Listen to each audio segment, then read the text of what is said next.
All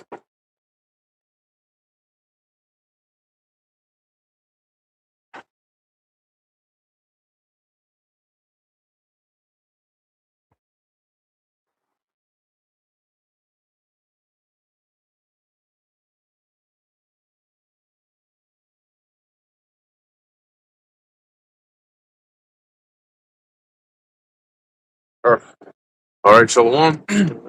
First and foremost, we want to give all praises, honor, and glory to Yahweh, Bahasham, Yahweh Shai, Bahasham, Rakah Kodesh. Double honors to the elders and the apostles of Great Millstone, and peace and blessings to the elect. And we out here once again. We're going to get right into it.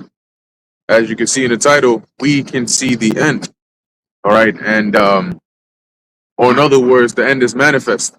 Now, matter of fact, let's start with I think it's Matthew 24 and is it 13? This gospel shall be preached throughout all the world, and then shall the end come.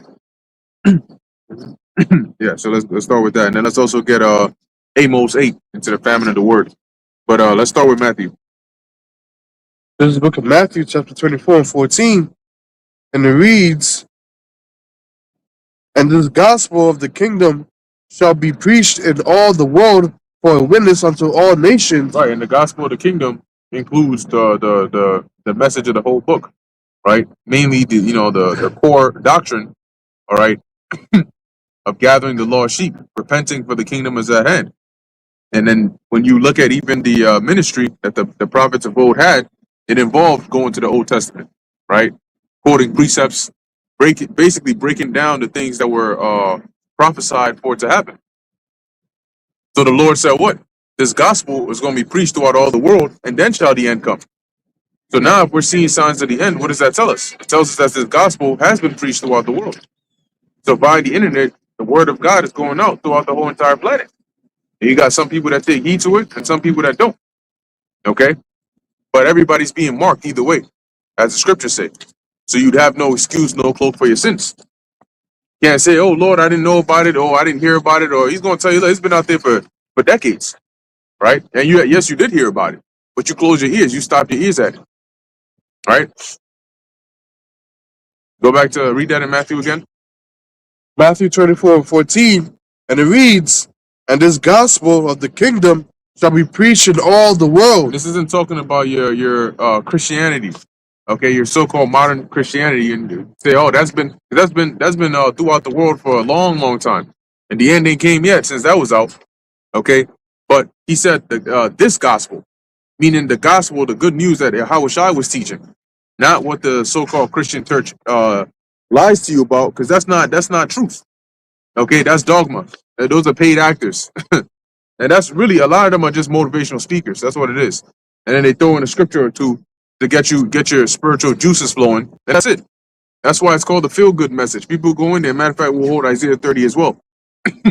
People go in there because they want to feel good. They want to go in there because they want to hear their pastor tell them and pump up their energy and tell them to drain out their bank. Calling it sowing a seed of God, by draining out your bank and having nothing there. Don't leave anything left in there. And guess what? The economy's getting harder. So now they throw an inflation tax on top of your tithes. All right, and you got people that are going to do it anyway. See, you always had people that were gullible, but now gullible is an understatement. They just complete fools. They don't think. Okay, they just do. Whatever it is, pastor tells them, that's what they're doing. Yeah, I remember a couple years ago when people didn't have cash, they brought out the machine. Don't worry, we accept credit debit too. They send it through PayPal, Zelle, all that. As long as you pay it. Shit, you give it, bring a money order. Good. For a witness unto all nations, and then shall the end come. Right, for a witness unto all nations. And all nations have heard about this, okay? That are all across the four corners of the earth. They've heard about it, they've seen it, they know what it is. Okay, and then shall the end come. So we can see the end. We can see the signs of the end, and we can see that we are at the end of all things. This age is pretty much on its way out. And we're entering, okay, or in the rising action. Okay, about to hit that peak, about to hit that climax. And the Lord is preparing his men, his believers, for that time, because it's going to be a very turbulent time that a lot of people are not ready for. Okay, and it doesn't matter if you're physically, strong. If you're not mentally sound or spiritually correct, you won't survive these times. You won't. That was it on that. That's right. All right. So what was the other one? Amos. Yeah, let's jump to that. This book of Amos, chapter 8 and 11. You see, one thing that everybody fears is uncertainty. It doesn't. You could be the best planner in the world, but if there's uncertainty and you don't know, that's a problem. Because now, how are you going to plan? You're not sure. You have absolutely no clue what's going on. You don't have anything to work with. So how are you supposed to plan? And that's why you got to trust in the Spirit, because it's the Lord's blueprint. It's His program. So we're not here to try and make it ours. You're going to fail 100 and a million times at that. Trying to make the Lord's plan yours. No, it's His plan. You are a part of His plan. Okay? He's not a part of your plan. You are a part of His plan. Go ahead. And it reads, Behold, the days come, saith the Lord God, that I will send a famine in the land, not a famine of bread, nor a thirst for water, but of hearing the words of the Lord. Yeah. Like the Zakon Atazon been emphasizing a lot lately, and the key word that they use in there is the famine of hearing the words of the Lord. Okay? Because the words of the Lord are always going to be here. It's going to be with us. We're going to still speak it amongst ourselves because we're going to know what's going on. But the famine of hearing the words of the Lord. So right now, you got to think about it. How do people hear the words of the Lord? Barely anybody ever stops, out here in person. Majority of people hear it either via social media, YouTube, Facebook, TikTok, Instagram. That's where they hear these words, via the internet. So the Lord says He's going to create a famine of hearing the words of the Lord. And when there's a famine, just like with food, there is still food. Because if a famine meant no food, then everybody in the earth would have perished already, given the amount of famines that have happened historically. But a famine means that there's food, but it's scarce. It's not everywhere. All right. It's very, very scarce, and it's only in a particular area, and only certain people can have access to it if you're lucky enough or blessed enough. For example, what happened in Egypt? Everybody had to come to Egypt to get food. And if you were denied, then you were denied. You're going to starve and die. So with a famine of hearing the words of the Lord, the words are going to be with us when the Lord withdraws that wisdom, knowledge, and understanding. Is going to be within us, among us, and those that are near us. But everybody else, you're not going to be able to go to the internet and whenever you want and just pop in a video and then see whatever it is you're trying to hear. And you're not going to be able to find us here either. So the information is there, but you can't get access to it. Meanwhile, you need it. You're hungry, but there's no food. You know what I'm saying? Yeah, Khan. A perfect example I got right here is in the book of 1 Samuel chapter 3 and verse 1. It says, And the child Samuel ministered unto the Lord Yahweh before Eli, and the word of the Lord Yahweh was precious in those days. There was no open vision. All right, so it's going to be like the scriptures tell you that there's no new thing under the sun. You're going to have the same exact thing happen this time, but it's going to be worse than the time of the book of Samuel. All right, because you're going to have the word of the Lord because you have the men of the Lord here, but you're not going to have access to those men. Therefore, you're not going to have access to the words of the Lord. The only way people can get the real, true understanding of the scriptures is through the men of the Lord, right? So if you're in a state where you do have the men of the Lord, but you can't have access to them, how are you going to hear anything they have to say? If the YouTube is shadow banning brothers, right? Your channel is not getting out there for people to see the videos. How are they going to be able to hear the word, right? So if Esau is demonizing the words and saying that basically, as it tells you in Isaiah, right, that he make a man an offender for the word, right? So in that case, we're not going to be going out there. The Lord said He's going to cleave our tongue to the roof of our mouth. Okay, I believe He told that to Ezekiel, right? So he can't be a reprover unto these people. So that means that you're going to have a lack of the access to that information, which makes that information much more precious, which means that the men who hold that information are going to be on a whole nother level. All right, I'm going to get a quick one to back that up. All right, there's a book of Isaiah, chapter 13 and verse 12. It says, I will make a man more precious than fine gold, even a man than the golden wedge of Ophir. Okay, why is that? Just like the same word that was used in 1 Samuel 3, right? And the word of the Lord was precious in those days, right? So what makes those men who are going to have this truth, this doctrine, this understanding, all right, as it tells you in Isaiah 33 and 6, the wisdom and knowledge What makes us so precious is that wisdom and knowledge that's given by Yahweh Bashim Yahushai. Okay? Because you're going to have men around the world. You're going to have mad people around the world. But what makes us so different is the fact that we possess, all right, the spirit that everybody else wouldn't have. That's why they're going to wander from sea to sea looking for who? The men of the Lord. That's what makes you so precious. Okay? But I just want to add that in there as in no new thing under the sun. And what makes it a scarcity or a famine is the lack of access to it. All right? But y'all brothers got it. That's right. Exactly. Beautifully said. And wait till the Lord adds that favor, right, and that power. So real quick, let's jump to 2nd Ezra 16. And just get straight to the point. I think it's 73 or so. Then shall they be known who are my chosen, right? 71, 72, somewhere along those lines. Because the Lord is going to make a distinction, just like he always has, right? The Lord always put a difference between those that he's dealing with and everybody else. So you know that these men have been approved of the Most High. It's the scriptures tell you that when the disciples were teaching, the Lord was confirming their words with signs.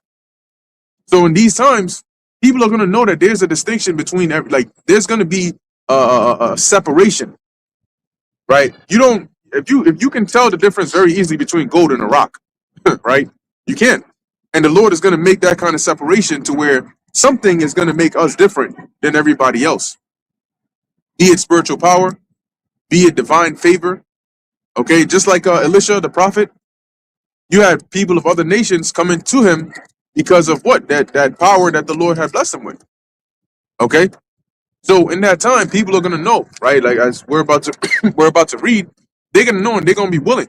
They're gonna be searching like that. We need to find these men because we're not we're in a squeeze. We're in a tight spot right now, and this is the kind of thing that you can't solve with carnal solutions. When you got ICE going door to door, dragging people out, you got people starving to death. Like it's getting so bad that people stop looking at it as like a carnal problem. They realize like this is like end time apocalyptic kind of stuff. We need some. Oh, they said Bible sales are skyrocketing over there in the UK, quote unquote, among Gen Z. That's interesting. Why that? Why not the Quran? Why not the Keeper and Egas? Okay, why not all these other books out there? Why Bibles?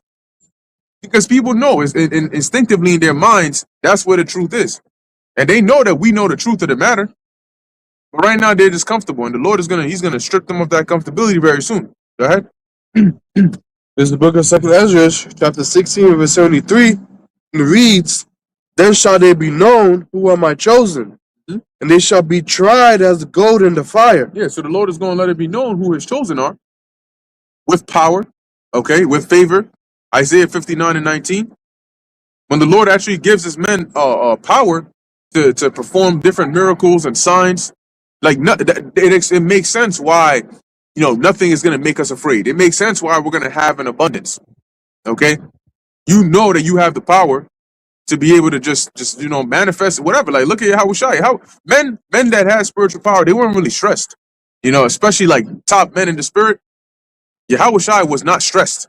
Okay, when I say stressed, I mean there wasn't any like, oh Lord, such and such is dead. He's just losing his mind. No, he may have been sorry, he may have wept, but he already knew what he had the power to do. Elisha didn't bug out. He didn't lose his mind when Elijah. He didn't lose his mind when the widow woman's son died. He went and prayed because he knew in his mind, look, I'm gonna go pray to the Father because it's his doing anyway.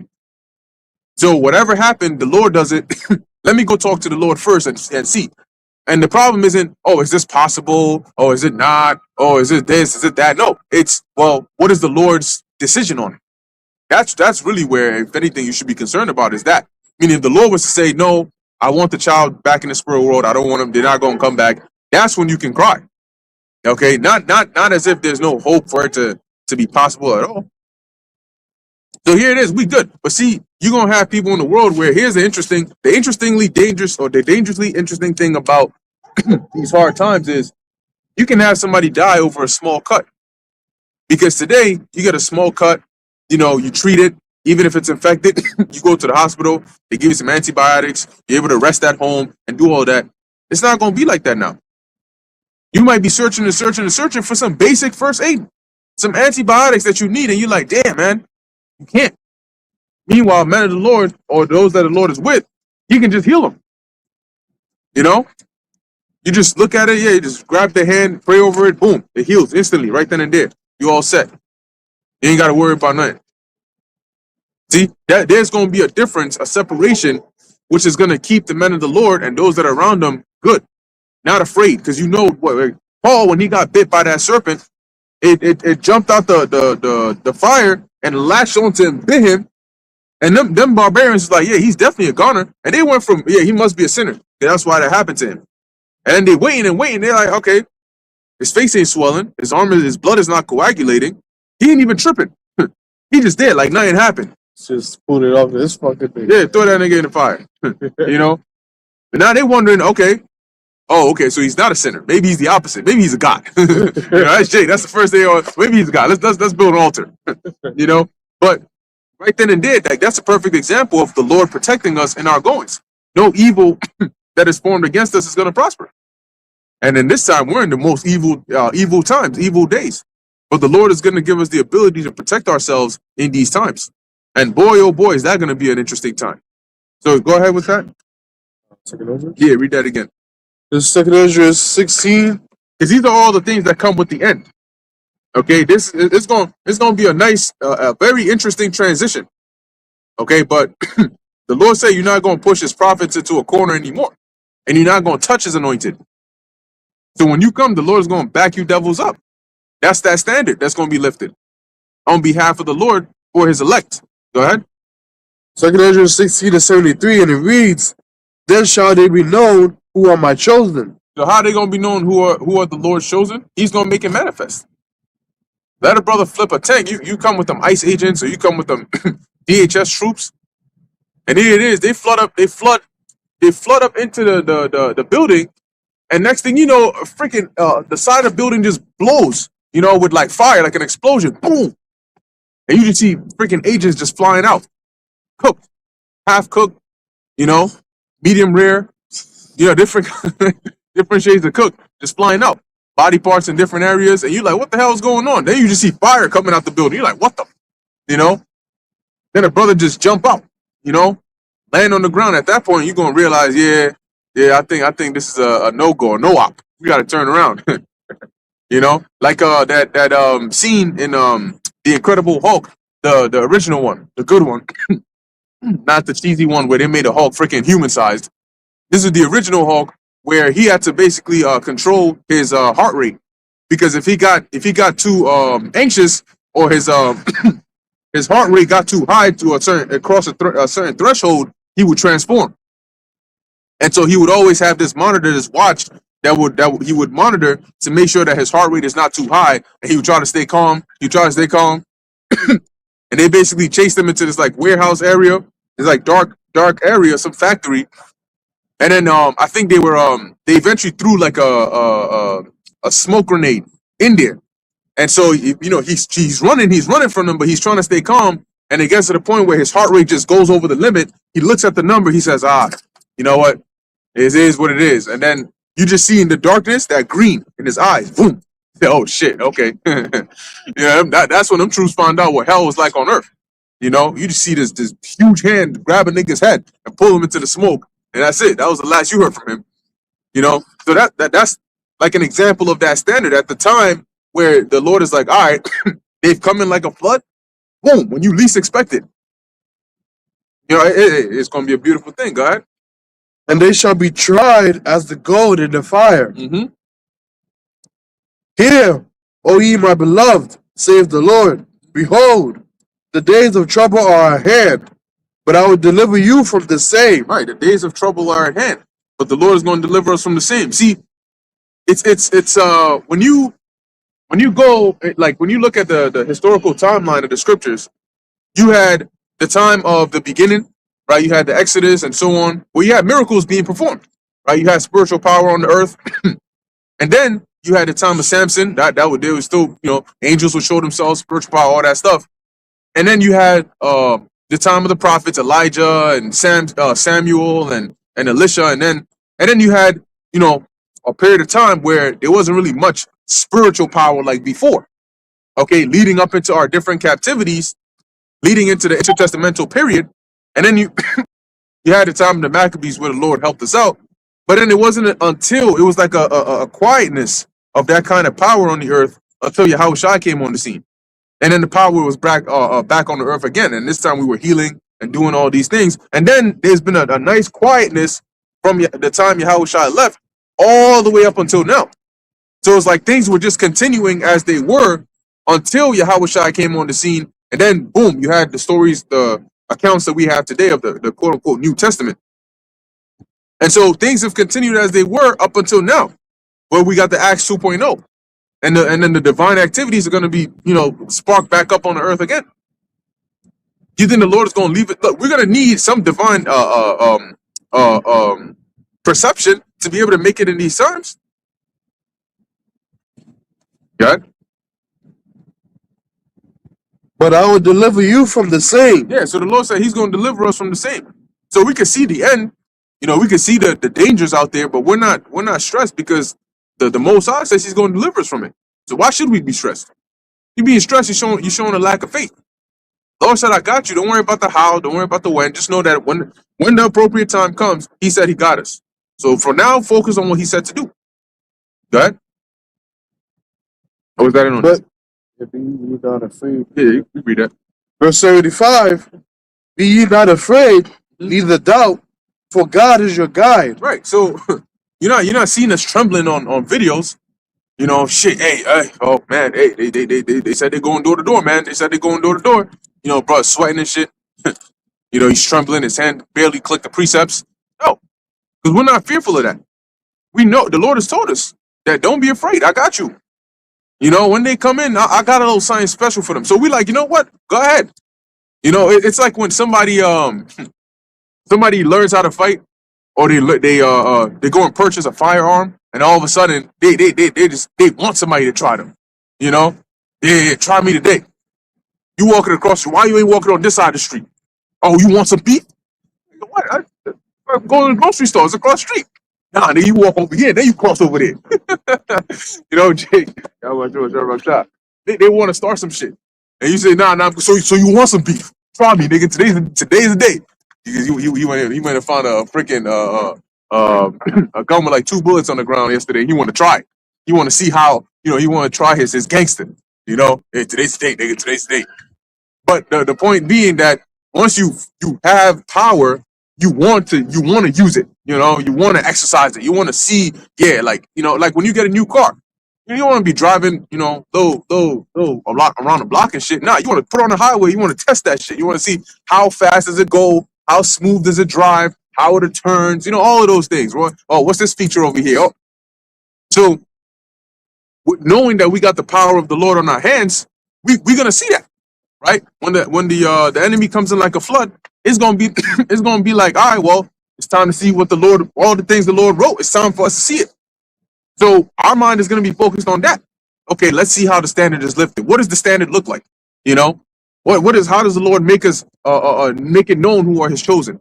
That we're gonna see that. That's what we're worried about. We're not worried about, oh, there you got all these troops over here. Hey, so what if they grab you up and no lightning comes down from heaven?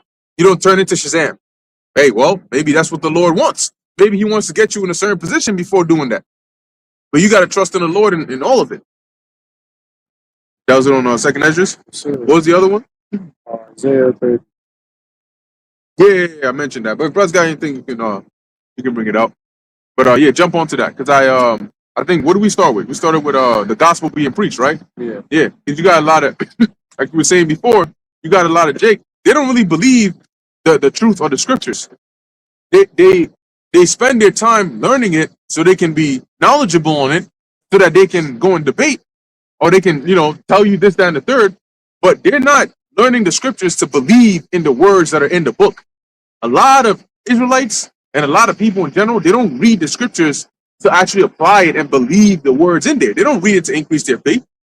They just read it to know what's in there so that they can come and stomp a Hebrew Israelite. They can go on a debate show and be quote unquote scholars of the Bible. You got to be believers of the Bible. Okay, that's what the Lord is looking for. They that worship him in spirit and in truth, not just knowing about the Lord. Okay, freaking atheists know about the Lord. The Edomites know about the Lord. The devils know about the Lord. He's looking for his believers.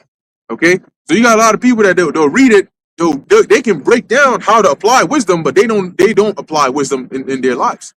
Right? They can tell, oh yeah, God did this, that, and that's why they'll try to find carnal explanations for the spiritual parts of the scriptures, for the miraculous parts, because they don't actually believe those things will happen again.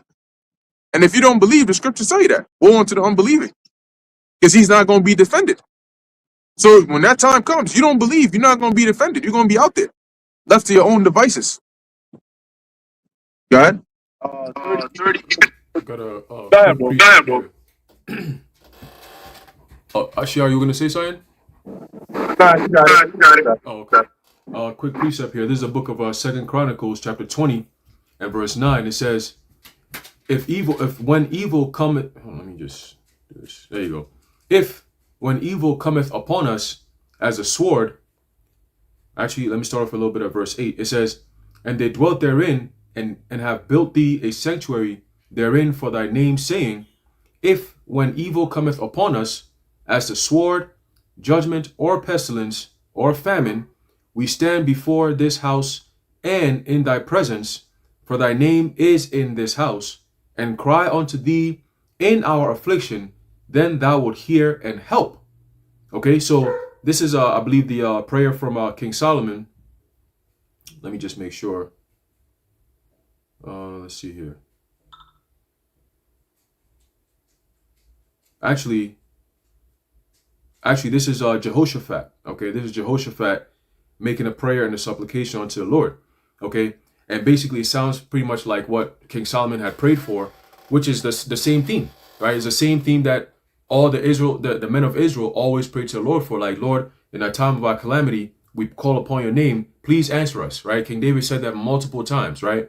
That I will call upon you in my affliction, and that you will hear me, right? So it's the same thing that we're going to be doing this same time around, because the enemy's coming for us. Okay, he's telling us that he's telling the whole world that, yo, I'm coming for everyone. I think I saw a video. I didn't watch it, but I saw the thumbnail this morning that it says that this devil is about to come for everyone, or something to that effect. Okay, so Esau is making it very clear that 2026 is going to be the year where they make that push. All right, that war against the saints. Okay, so knowing that, the only thing we could do is just pray unto the Lord and wait upon his command. And whatever that command is going to be perfect.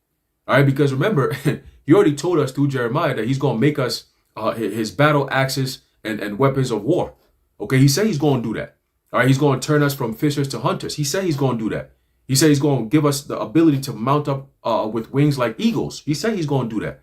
He said when we're weary, he's going basically renew our strength. He said he's going to do that. Okay, he said when we're hungry, when there's famine all over the place, he's going to provide food for us. He said he's going to do that. Okay, then now Yahushua say compares to the birds, how they don't go cultivating the farms and all that, but they get fed every day. They get fed enough to even feed their offspring.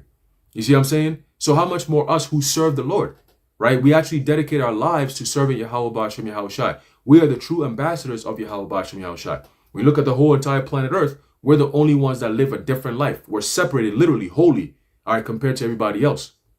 And Bakari, you mentioned something earlier about how scarce we're going to be in the days, right? These days, we're actually leading to those days, right? Think about how wherever you may live right now, right?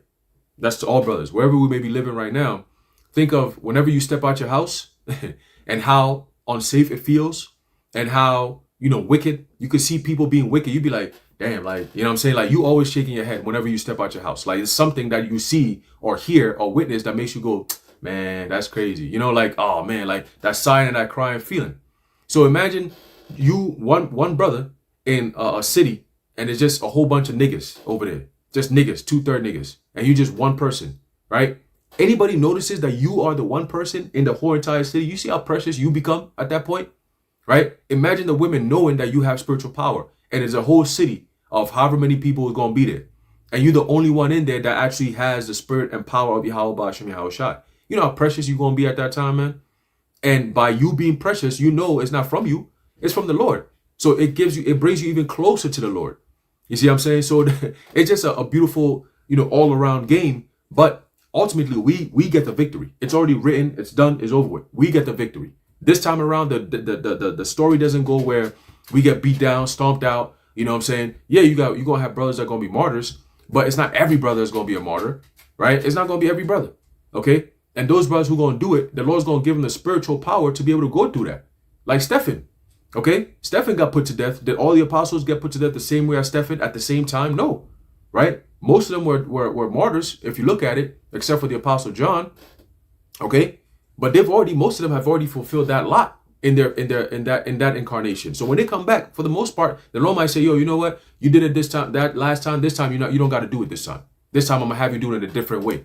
You see what I'm saying? So who knows? Right? But it's written that we get the victory over the beast and over the false prophet. All right, over all these things, man. We get the victory over that. Okay, so that's what's coming. That's what we're looking forward to. But when we call upon the Lord, He will hear us and He will help us. Okay, He will hear us and He will help us, man. All right, I'm gonna jump down verse 12. It says, "Our God will thou not judge them?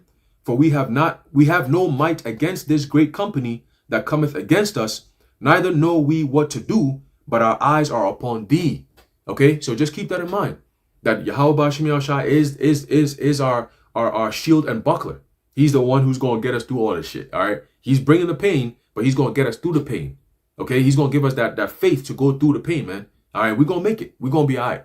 Okay. We're going to be all right. More than all right. Because that's His promise. He's going to preserve us. He's going to keep us in the hour of temptation. We're going to be good, brothers. All right. And sisters who may be watching of the household of faith. All right. Y'all brothers got it.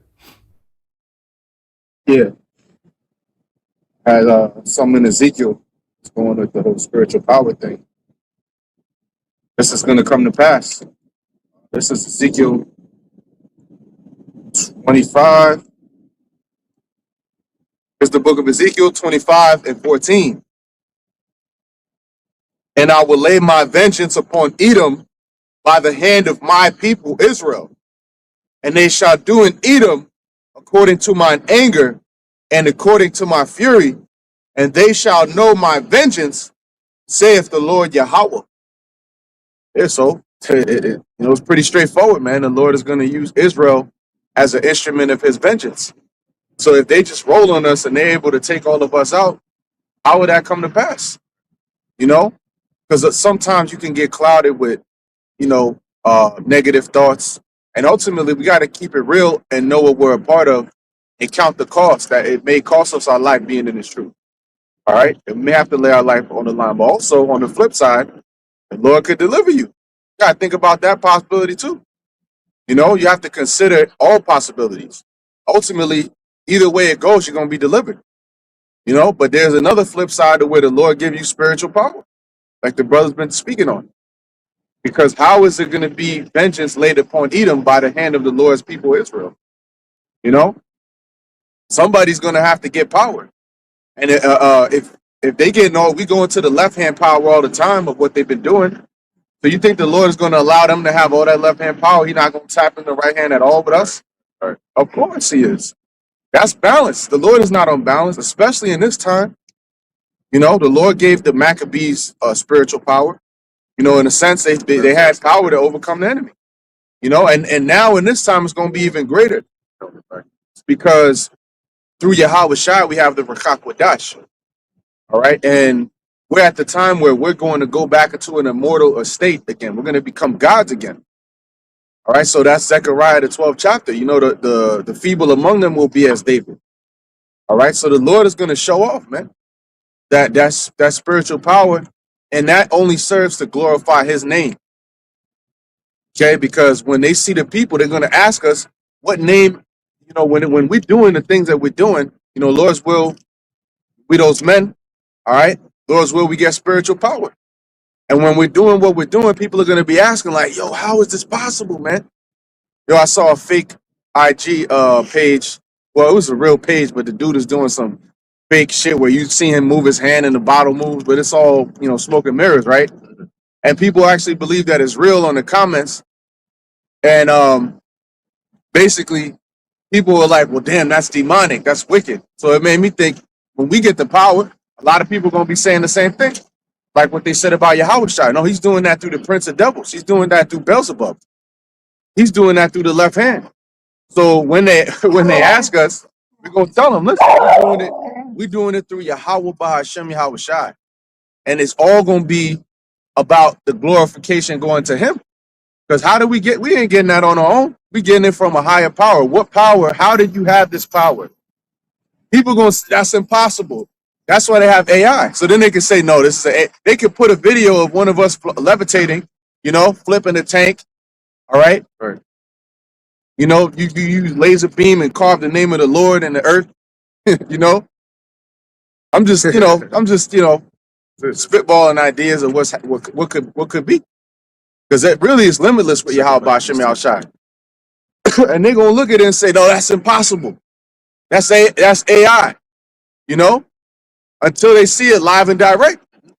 And then it's gonna be undeniable. Many people are gonna lose or give up the ghost just from seeing the men of the Lord with that power. Because that's something that you only think is confined to a Marvel movie. X-Men and this and that. That's why they dropping a big movie the end of this year called Doomsday, Avengers Doomsday. And you got the X-Men in that movie. You're gonna have all types of. We're gonna be the real heroes though. People love to go watch those movies and they engage with it. They are all into comics and heroes and video games with people that get powers. But then you don't want to see that in real life. That's because that power ain't gonna be for the majority of you people. That power is only for a select people. But they would rather, it's fun to go and watch. But when you see it live and direct, when the realm of fantasy and science fiction comes to Earth, people gonna lose their shit. They're gonna really give up the ghost, man. People gonna shit themselves, evacuate their bowels, heart sink into their stomach. And these, especially when they see that it's so-called blacks, Latinos, and Native Americans, the ones that you've been hating on. That's right. Don't go fifth gear on the ass. And hey, just like the brother said, it truly is interesting, right? Because like you said, people can see that on video, but if they see it on video on camera, they can like say, oh no, that's AI, right? Or that's edited or that's CGI or whatever the case is over there. And you may have some that say, no, it's not AI because I was there, right? Or I did hear it, or I did witness it, or blah blah blah. Bot. Yeah, he's a bot, But the power of the Lord, the thing about it is that you can only try to deny it for so long. Because like he said, somebody may actually come and encounter you and see it in real life and be like, oh, this is actually, I saw this online, but I thought this was fake, But this is actually real. Like this the account in the scriptures of the, I think it was Simon, who bewitched the people with sorceries. And it worked for a while, but when he saw the true power of the Lord, what did he say? He said, okay, shit, now I want that. Because that's authentic. That's like an actual true power source right there. Let's get that example here during the time of the Maccabees, where the Lord basically through divine intervention in war, right? Warlike spirit, because that's what the Lord is. See, the Most High loves shock value. Okay? The Lord, why do you think when you look throughout the scriptures, the Lord always likes the using few to confound many? The things that you don't expect, he likes to do. Because, if it's like a battle of equals, it's not really that exciting. That's where they get the whole concept of the underdog story from. The protagonist gets beat up and he's beat and he's down and it looks like he isn't gonna, he's not gonna be able to come back from it. And that's when he has his most powerful transformation or his most powerful power up, when he's pushed to the limit and everybody thinks he lost. He gets the nice lock, his lights knocked out like 3 times, damn near sinking in the ocean type shit, and then he comes back and then all of this shit. So they get that that concept from the scriptures. But the Lord loves that. He deals with that. Okay, that's why he didn't say, I'm gonna give you the power, you just gonna go, you gonna go rush in on them like a flood. He said when they come in like a flood, okay, when the odds look like it's stacked against you, then you're gonna counter them. They're gonna come in with that whomp, you know what I'm saying? Face first. You see those videos where you got people that don't know how to fight and they try to go and fight somebody and they just run right at them. A big ass nigga running right at them. And dude just uppercuts they shit and they just fall flat face first. And fall headlong. They go ahead and fall headlong and that's the end of them. It's like, damn, bro. All that talking for one hit. Yeah, so the Lord deals with that underdog type story. And when he does it above and beyond. Nobody expected him to part the Red Sea in half for the children of Israel to walk on dry land. Nobody expected that because that hadn't happened at that time before. but it magnified the Lord's power because them Egyptians, when they looked up and they saw that giant wall of water coming down on them, you best believe they were scared out their ass. The horses themselves were like, "Oh hell no, you on your own, nigga." They started neighing, you know, because you know animals they can sense danger. So the horses was probably hesitant to go down in there. You're like, nigga, what? They got to the end and said, "Whoa, whoa, whoa," because you know horses do that. You know, they'll stop, they'll lift up their front part to be like, "Nah, I don't know." They'll try to go left, right. Yeah, this nigga whipping them. Nah, go after them. And it says the Lord messed them up to where they got down in there. And he messed up their chariot wheels. They drave them heavily. They drave them heavily. Now get out of here, nigga. You know, and I made sure you got right to the center point because it was a long crossing. You know, so you up in the center point and you see a shark smiling at you from that wall of water. You know, he calling 2 or 3 of his boys, and you get that little you know, they smiling at you like, I can't wait for this wall to close. Stop eating that nigga first. Huh? Like a who? Yeah, that nigga from Nemo. You smelt that blood. Ooh, that's good. Yeah, that's what they're gonna be seeing when they saw the Pharaoh niggas. And that's what's gonna be, see, because Pharaoh came up in there, his dumb ass, he came up in there all proud and shit. What do you think was gonna happen? You think the because I'm looking at this building right here. This shit pretty tall.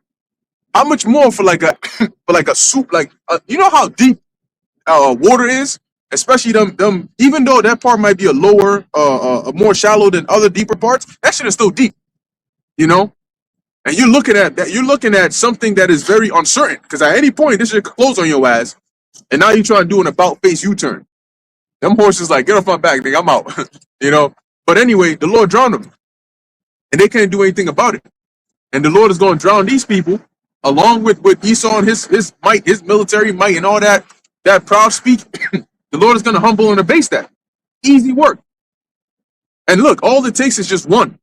It takes one. And the black Jesus and all those fearful thoughts are going to come right back into their minds. You know, let the brother's eyes start glowing. And he freaking just uses his mind to lift up one of their little Humvees and shit. At that point, that's it. You know. And we ain't gonna go overthrow the government or nothing, but you know, we're gonna defend ourselves. Okay? This is 2 Maccabees chapter 10 and 14, and it reads, Gorgias was governor of the holds. And you know, one thing I also want to say is it's gonna be that much more satisfying and beautiful because a lot of people do not like the world is so far from faith in today's society. This all sounds like you know, if the spiritual power accounts that already happened, that are recorded, sound like make-believe to people, how much more for ones that are yet to happen? When you tell somebody about something realistic, or you tell them about it in the future, even that, they don't believe. Like, yo, I'm gonna be driving I don't know, freaking Kia Sportage in like the next couple months, yo, just watch. I'm having a $5 million mansion in the next couple months, you know, just watch. They're gonna be like, yeah, okay, and I'm gonna freaking be having flying cows in my backyard in the next couple weeks. But what you're telling them is it's possible. What if you win the lottery, right? What if you just, you know, come across gold or something like that? It's something that can possibly happen. But even that, they look at as, yeah, okay, that's like fables. So how much more for you telling them things about, you know, miraculous things that they haven't ever seen in their lifetime before? They're gonna look at you like you extra double crazy with a side of crazy on top. But that's okay. The Lord likes that. Because a lot of these people, they've been around us, they've interacted with us, but we're just regular men to them.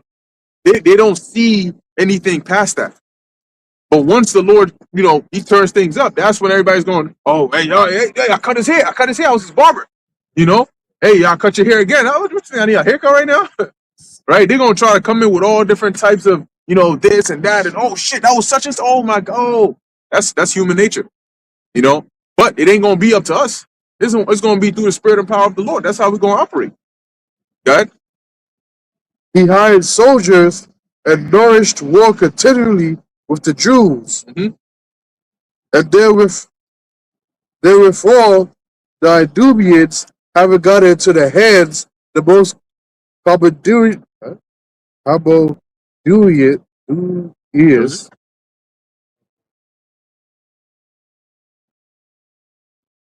Yeah, commodious. the most commodious holds kept the Jews occupied, and receiving those that were banished from Jerusalem, they were about to nourish war. So they were basically making war because this was during the what they call the Maccabean revolt, okay, or the Hasmonean, because that's what they were. Their name, the family name was Hasmonean. But they were Hasmoneans, right? They were revolting against the Greeks, okay, being led by Judas Maccabees. Which, when you read about him, it says in his Acts he was like a lion, right, putting on his harness like a giant. So you can tell he was one made for war. Next time you think about Levites and you think about old men, old weak men, go read the book of Maccabees and find out how they get down. And you can tell they get it from their father, because I mean, what he did to that nigga, was it Mattathias? He wasn't playing no games. That's how zealous they were for the law of the Lord. Go ahead. Yeah, they'll say Levi is a scary tribe, man. Yeah, you look at for instance, Ganu. I believe he's a Levite, and that dude, he has that kind of spirit. When he was in the ring, it was just all people, bro. He's just swinging like they had the slow motion one, and he's just swinging like wildly, bro. And like he developed his technique more over time, but the dude was just backing up, and eventually he got caught. Done. That was it. One hitter quitter. So yeah, Levi ain't the one to play with, man. That's for sure. Go ahead. The day that were with Maccabeus made supplication and besought God that he would be their helper. See, and that's one thing that was like, when you look at with Judas Maccabees, he was always basically going to the Lord for help, right? That's it. 144. That's the spirit. That's the spirit. So he was always going to the Lord for help, and he would always exhort his men, his warriors, in the name of the Lord, recounting, look at what the Lord did for such and such. He did for this and that. He did for this and that. So don't worry about how much they are. Don't worry about the fact that you've been fasting. Don't worry about any of that, because victory comes from the Lord. We're fighting for our God. These are heathens. They hate and despise our God. Who do you think the battle is going to go in favor of? You got to think like that, right? Like Esau, Edom, the Lord hates Esau. He loves us. We've been serving him since he called us, right? We are supposed to be the last stand of those that actually serve Yahweh Ba'ashem Yahweh Shai. And you think that Esau comes against us and he's going to get the victory? How does that make sense? That one that the Lord hates of one of his tribes, who the Lord said he would have war with from generation to generation, he's going to give them the victory over us. How does that make sense? Go ahead. And so they ran with violence upon the strongholds of the Idumeans and assaulted them strongly.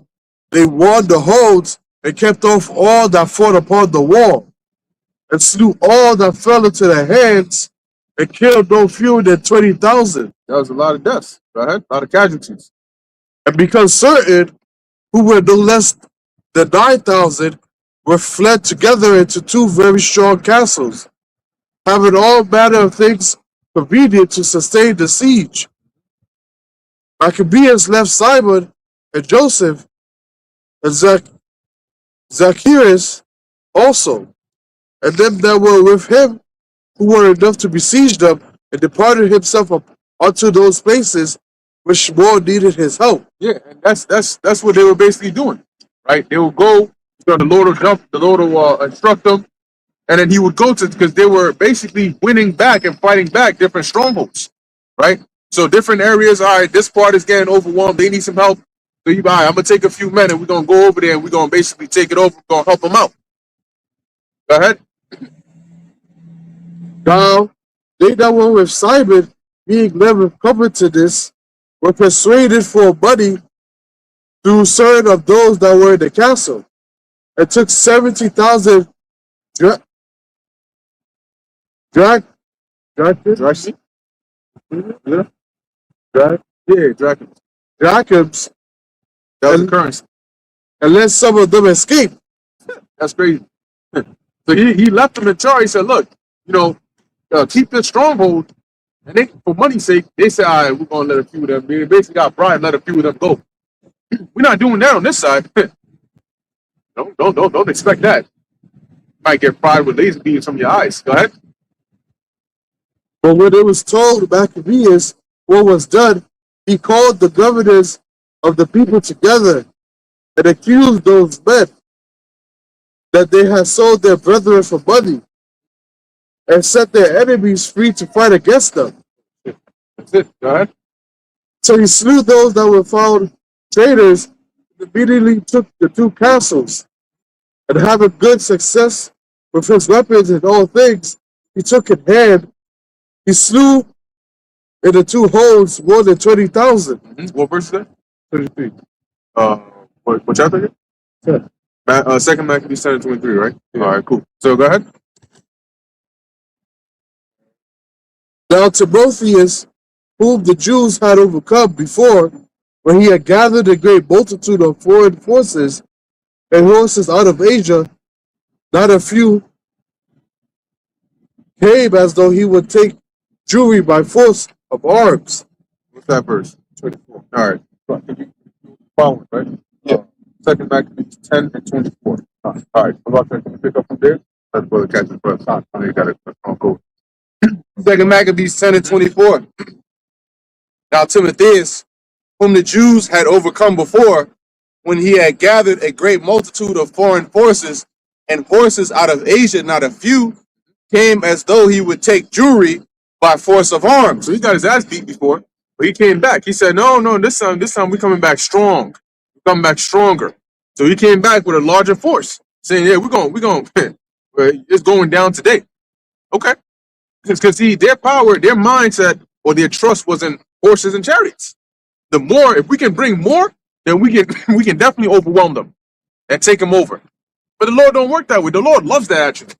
You know, like when you watch them shows or them anime, and you see if Goku reached Ultra Instinct and there was nobody for him to fight, that shit would be whack. What is this shit? You know, man, cancel the show, right? But when he reaches Ultra Instinct, you want that to be at a point where it's like, all right, he's about to like, now I want to see him mess up this untouchable character.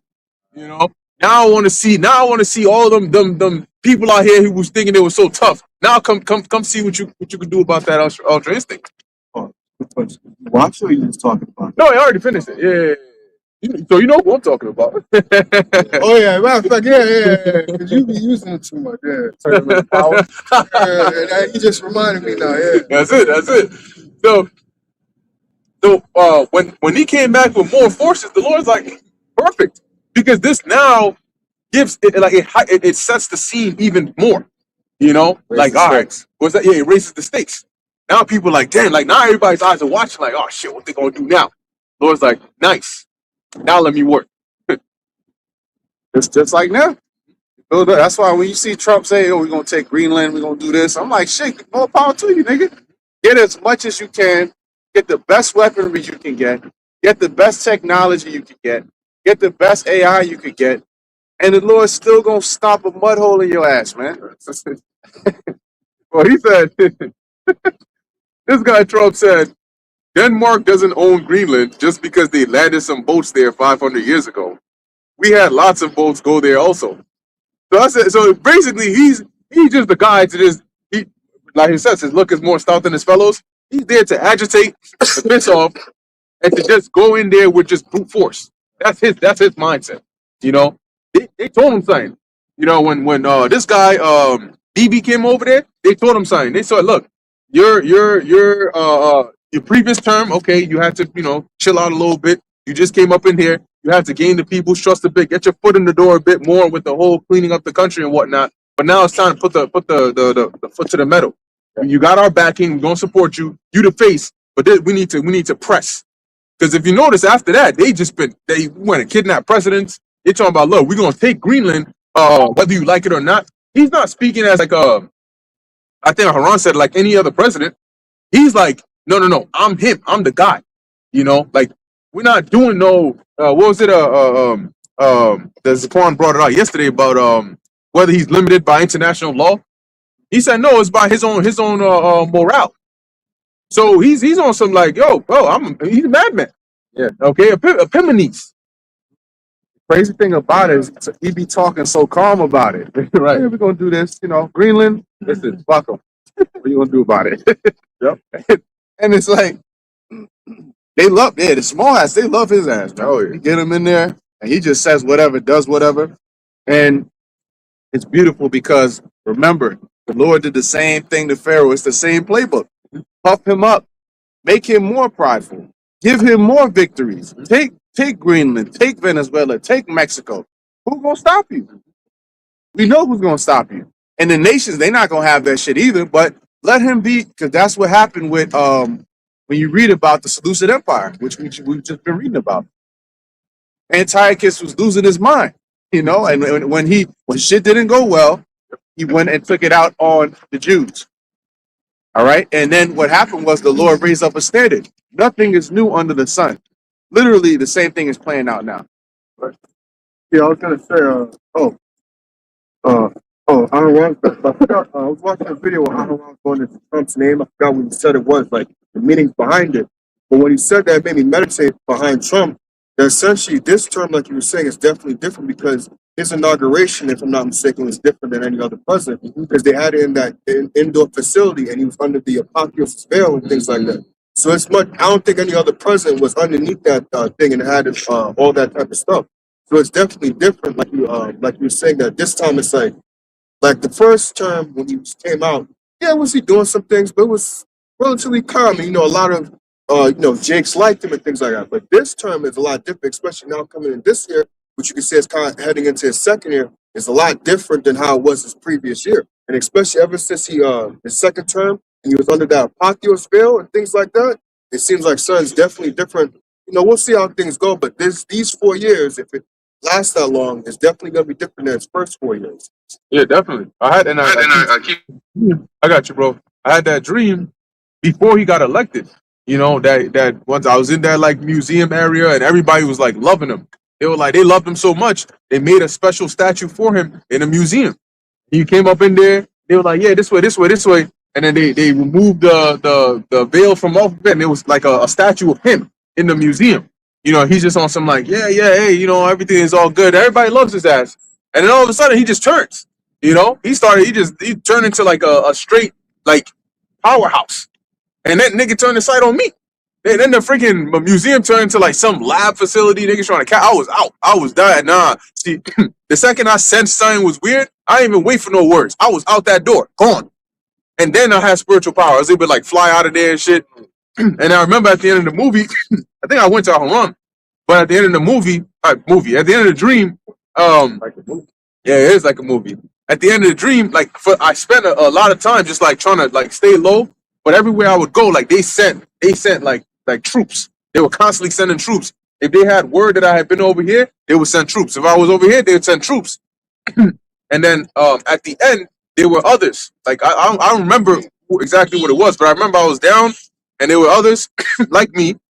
And then at that point, it was like we were fighting now. It wasn't a matter of like running away anymore. Nah, and we had spiritual power, and it was like like an actual battlefield, and you fighting against them back and forth. And I definitely remember that. And I was like, yo, this guy, he's gonna turn a complete 180 on him. Yeah, you got it, bro. Yeah, kind of like one of the ladies that was part of his team, Marjorie Taylor Greene. All right, she pretty much like saw the hand writing on the wall, and she says, "Nah, I can't deal with this one," because she must have seen some things, heard some things that's gonna be played out. All right, because you have the big beautiful bill, right? There's a lot of shit in there, right? You got the newest thing, the White House memorandum going into 6G, right? We talked about that last week. Okay, you got Project 2025, which was the groundwork for something I went into a couple of weeks ago, going into Project Esther. Okay, which is basically them setting up the stage to come against anybody who's going to speak against the Jays, their narratives, and so on and so forth. Pretty much demonizing those who might be labeled anti-Sem, right? So it's a whole thing. You're gonna see Jonathan Greenblatt bring his bald ass, ADL ass up here just to try to demonize us. You're gonna have Stephen Miller talking his boastful shit, right? And then they're gonna incorporate this nigga Vocab Malone. You notice he's been quiet lately, right? Because they probably talk to him like, yo, your time is almost here, nigga. Get ready. So he could bring all that evidence against these Hebrew Israelites. We could shut them up once and for all. But guess what? The word is already going out. You're fighting, it's like quicksand. This truth is like quicksand. The more you move, the deeper you go into it. All right? And that's what's happening. You devils are overtaken and overwhelmed by this truth, man. And it's happening so fast. Within the span of the past 10 years, from 2016 to 2026, you see how much brothers have woken up? We woke up during that phase, 2015, 2016, around there. That's when we were introduced to Yahweh Bashim Yahushai. And look what's happened ever since then. All right, so everything is picking up, and they see their kingdom going down. The more people are waking up, the less chance they have to actually fulfill that new world order. Okay, but Shalom, you mentioned the name Trump.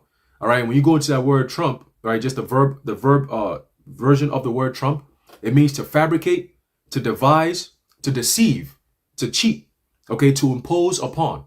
Okay, so it's very fitting that the Lord will create a vessel, all right, fitted for destruction, and then name him Donald Trump. You know what I'm saying? Going into like back in I believe First Thessalonians, it talks about the first Trump, at the last Trump. Okay, so he is that last Trump. He is that symbol of America's downfall.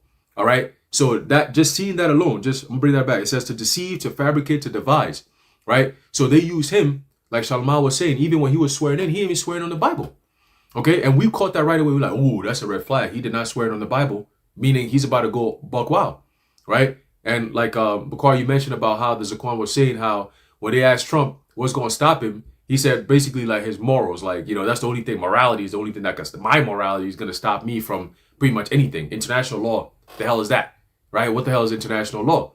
And a few months ago, he was the same devil on the I think it was Air Force One, when they asked him, like, you know, you think you're gonna go to heaven? He said, yo, I don't think I'll be able to make it to heaven. So like, what's the point at this point, right? I'm not gonna make it to heaven. So what's the point of even trying, right? So a nigga who says some shit like that, you think he has any moral compass? So if anything, he says, oh, the only thing that can stop me is my morals, but you ain't got no morals. So in other words, I can't be stopped. That's pretty much what he's saying. Okay, no, not the cops or the feds is gonna stop me. Basically, that's what he's saying. Okay, but we know the only true power, Yahweh Ba'ashem Yahushai, is already got, let me put it this way. The Lord is not going to stop you. He already got the stop. You just going to run into it. That's what's going to happen to you, DJ Trump. And all these other so-called leaders from the past ancient civilizations, they did the same thing. Look at Nimrod, right? Nimrod thought he was that nigga. You know what I'm saying? Look at the people during the time of the Tower of Babel. We're in Tower of Babel 2.0, digital version of that shit. And who's at the forefront of it? DJ Trump. Okay? So the Lord set up a perfect devil to bring this place down in a perfect way. Okay? Everything he's doing is literally biblical prophecy, man. That's how we know he is that cruel Lord. We recall that shit like a year ago. When he first came back in, we said, oh, yep, that's the cruel Lord. He's back in play. Okay? And he gave all these beautiful speeches, right? How, you know, America is going to be great again. He's going to stop the wars within 24 hours of his election. Okay? All this anti-Semitism is going to stop. All this bullshit that he was saying. The economy is going to be great again. Biden destroyed it. I'm going to come fix it. Right? And then around February, March, April, niggas start putting tariffs. You're like, wait, whoa, hold on. What the fuck, nigga? Like, slow down. Hold on. What? Now, a year later, look what's going on. Okay? They said Iran is going through some type of inflation. I think they said 42% or some crazy shit like that within the month of December alone. Right? So that's what's causing all these protests that's going on in Iran. I'm like, that's very interesting. How does America have to play in that? Right? How does Israel play in that? How does DJ Trump play in that? Right? So when you look at it all throughout the whole entire system, as soon as he came in, you had a shift in global energy. Like the whole entire globe, everyone started to move differently. Right? You had this whole alliances with the digital technocrat world, right? And then you have the breaking up of NATO, EU, right? Different countries that used to be on America's side are now like, yo, Tama, what's going on, right? So you have a division going on. You have pieces being put in place, okay? And that's all because this devil, right, Trump, that means to devise or to fabricate or to deceive, okay? But the last one says what? To impose upon. What are they going to be imposing upon through him? The so-called New World Order, okay? That's what they're going to use this nigga to trump upon you. We said this. He's going to be trumping over your rights, over your freedoms, all that shit. His name is a nomen omen. Okay, just understand that his name is a nomen omen. Okay, and that's what he's going. He embodies that. All right, he embodies that, man. That cruel Lord. He embodies that. Okay, and yeah, you're going to see the fulfillment of Revelation 13:11 going into the speak as a dragon. Who's going to be at the forefront of that? Him. Okay, they building him up like Bakar. You said they've given him all the power. Look, we've given you full immunity. All right, we got you. Don't worry about it. Just do what we want, and we're going to take care of you and your family. All right, and that's it. That's why he pledged to be a J. Okay? His son-in-law is a J. Jared Kushner. He's a J. Okay? And he owns the 666 building in downtown Manhattan. And within that 666 building, they got a company called Lucent Technologies that's creating the MOTB right now as we speak in the building 666 on the 6th floor. So come on, man. Let's not even sit down and play games like, oh, it just happened to be. No, it's all tied in, and they know exactly who they are and what they're doing. All right, you brothers got it. That's right. That's right. Prophecy, baby. Got it, bro. Yeah. Sorry, There you go. I was curious. So just to add on to what Haran was saying with Donald Trump's name, I also have his first name here. And just the AI overview says the name Donald comes from the Scottish Gaelic, not sure how to pronounce that word, Daman Hall. It says derived from Proto-Celtic elements meaning world ruler or mighty. So exactly how he's coming in, he wants to rule the world. It's like, oh, Greenland, we don't take that, whether it be by the easy way or the hard way. It doesn't matter. So he's coming in a world ruler type of spirit, and he's also a world mighty, pretty much a world ruler, just to add on to that as well. That's right. Yeah, because guess what? Like Aharon was saying, he's speaking like that, talking about international law and that, because he got the international bankers. He already got word that, look, for the next phase and what we're gonna do, this isn't gonna be just America. You know what I'm saying? Like we're working around the world. Okay, so we need you to step up. We need you to step up. All right, and start really doing that. You need to drive this be that face. You know, and and that's why they chose him. Who else? You know what better? And so they sort of they took him, threw him up in there. When people first said, they're like, Trump, wasn't this guy like on Planters. was it? Yeah, Planters. What do you mean? That was a TV show he ran. Oh, interesting. Okay, Called it Planters. look at that. I didn't even know about that. But yeah, that on WWE. Okay, he was on there. He's like, yo, Trump for president. What? It's like freaking Undertaker's brother Kane running for, I forgot what office he was in. But it's like, what? Like, Kane, what's going on here?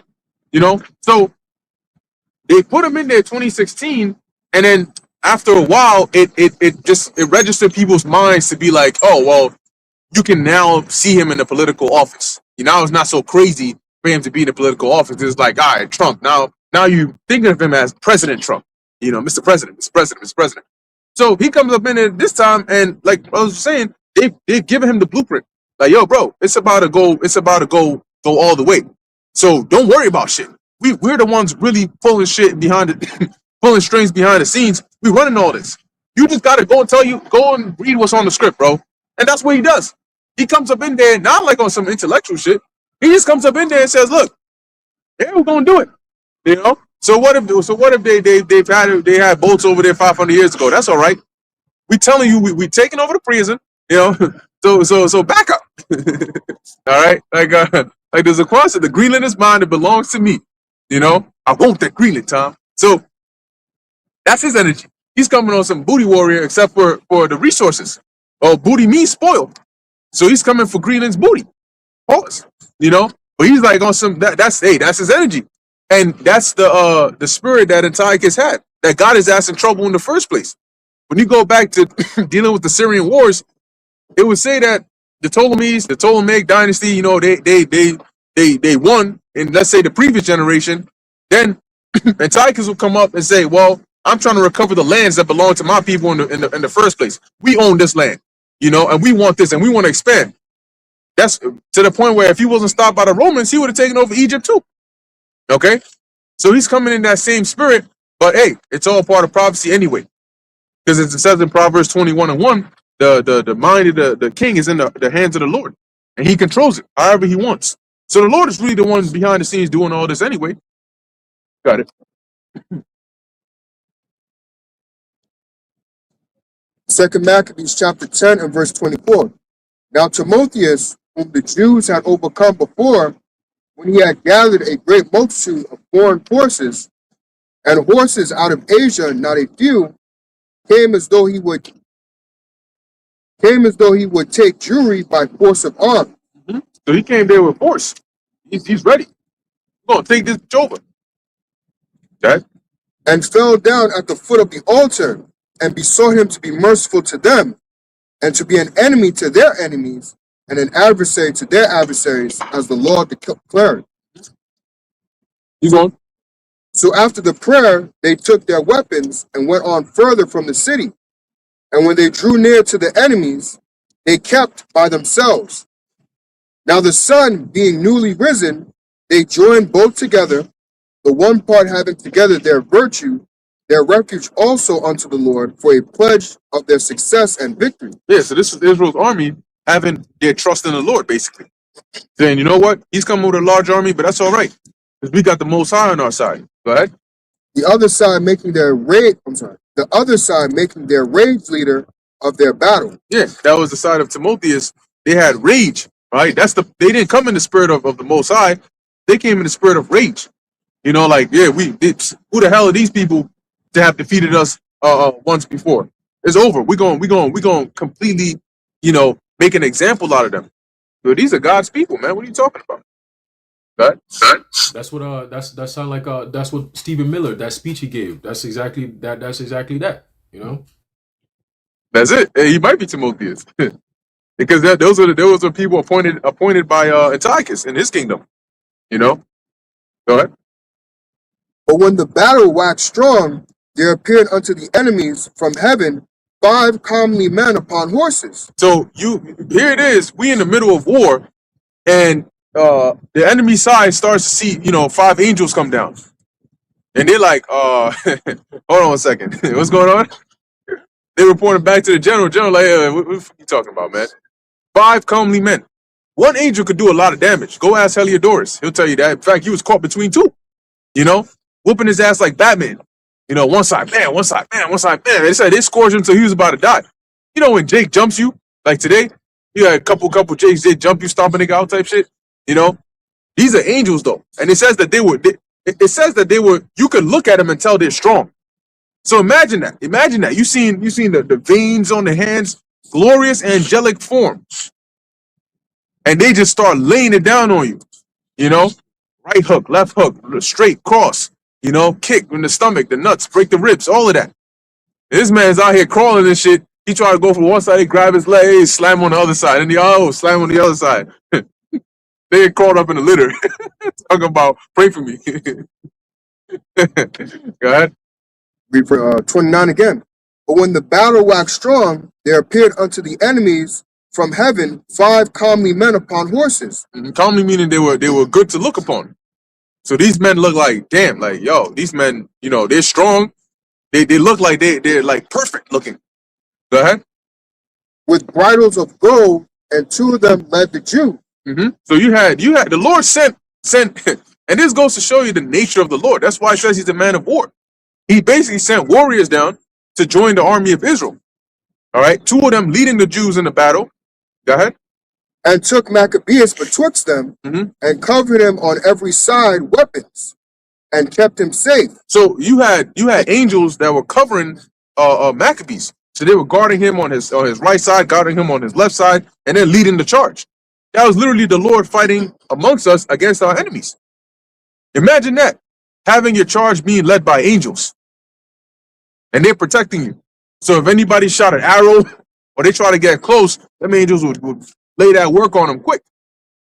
So them angels, people think, because they'll picture the Christian dogma, right? They'll picture some Edomite looking angel in a long robe, with some wings and looking like an Edomite, and they always got their hands out like that. That's it.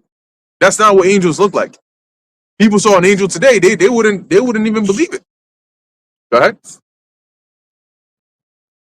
But when the battle waxed strong, verse 30, and took Maccabeus betwixt them, and covered him on every side weapons, and kept him safe, but shot arrows and lightnings against the enemies. You go to war, and you see the enemy coming at you with angels on his side, shooting lightning bolts at you.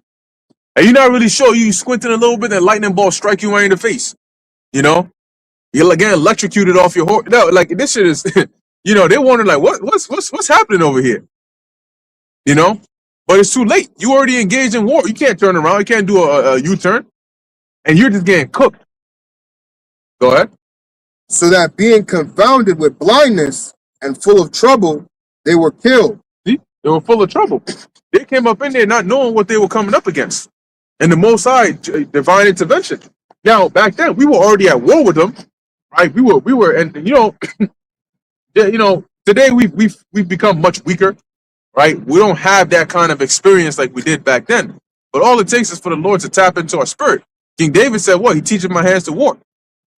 Right? So the Lord can awaken something in you, and you doing shit that you ain't, you never practiced before. It's like when we speak through the spirit. You don't rehearse. Like we didn't rehearse all these words here. We just came, had a couple precepts, and we started speaking. So here it is. The Lord might just put the spirit on you, and you just become a great fighter. Except your punch is like super strength. Punch a dude in the ribs and send him flying 3, 4, 5 blocks. Go ahead. I was gonna say real quick, like imagine you were a great swordsman in your past life, right? And your spirit has already experienced that. Your spirit already knows that, but like you're saying, it's locked away. But now the Lord could just look, you already experienced how to wield the sword. You already experienced how to fight. I just need to tap back into that. Just remind you how to do something that you already did. It was just a different time, but your spirit already experienced how to do that. Right. Yep, that's a very good point. Very good point. Like in the movie The Matrix, when they basically Morpheus was training Neo, and he was showing him, and he, showing him how to do different moves and shit in the dojo. Yeah. So hey, like you said, it's a very, very, very easy thing for the Lord to put that into your spirit. Got it. Verse 31, 2 Maccabees chapter 10, verse 31.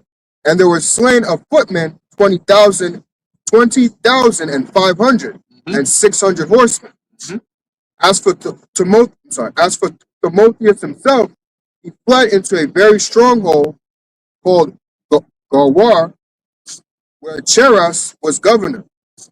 I think that was the main point on that, right? But right there, just going to show you that we don't have a thing to worry about, okay? Because the spirit and power of Yahweh Ba'Shem Yahushai, just as he sent angels to come down and lead the charge and also defend us in war against our enemies, which was just one of many things the Lord did for us, he's going to do a lot more, especially in this time, because that's what adds to the splendor of the movie, okay? That's what adds to the awe, because we're in the final part of the movie.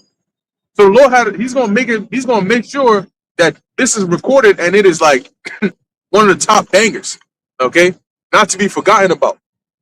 Just like Samson had super strength, okay, and different men of old had different kinds of abilities. Elijah called down fire from heaven. So we don't got a thing to worry about. But I wanted to mention that, going back to the topic of we can see the end, it comes with deliverance, but we're also seeing very clearly, like we mentioned last night, the prophecies the Lord spoke about coming to pass. Now, this whole Greenland situation is interesting because he mentioned it a couple weeks back.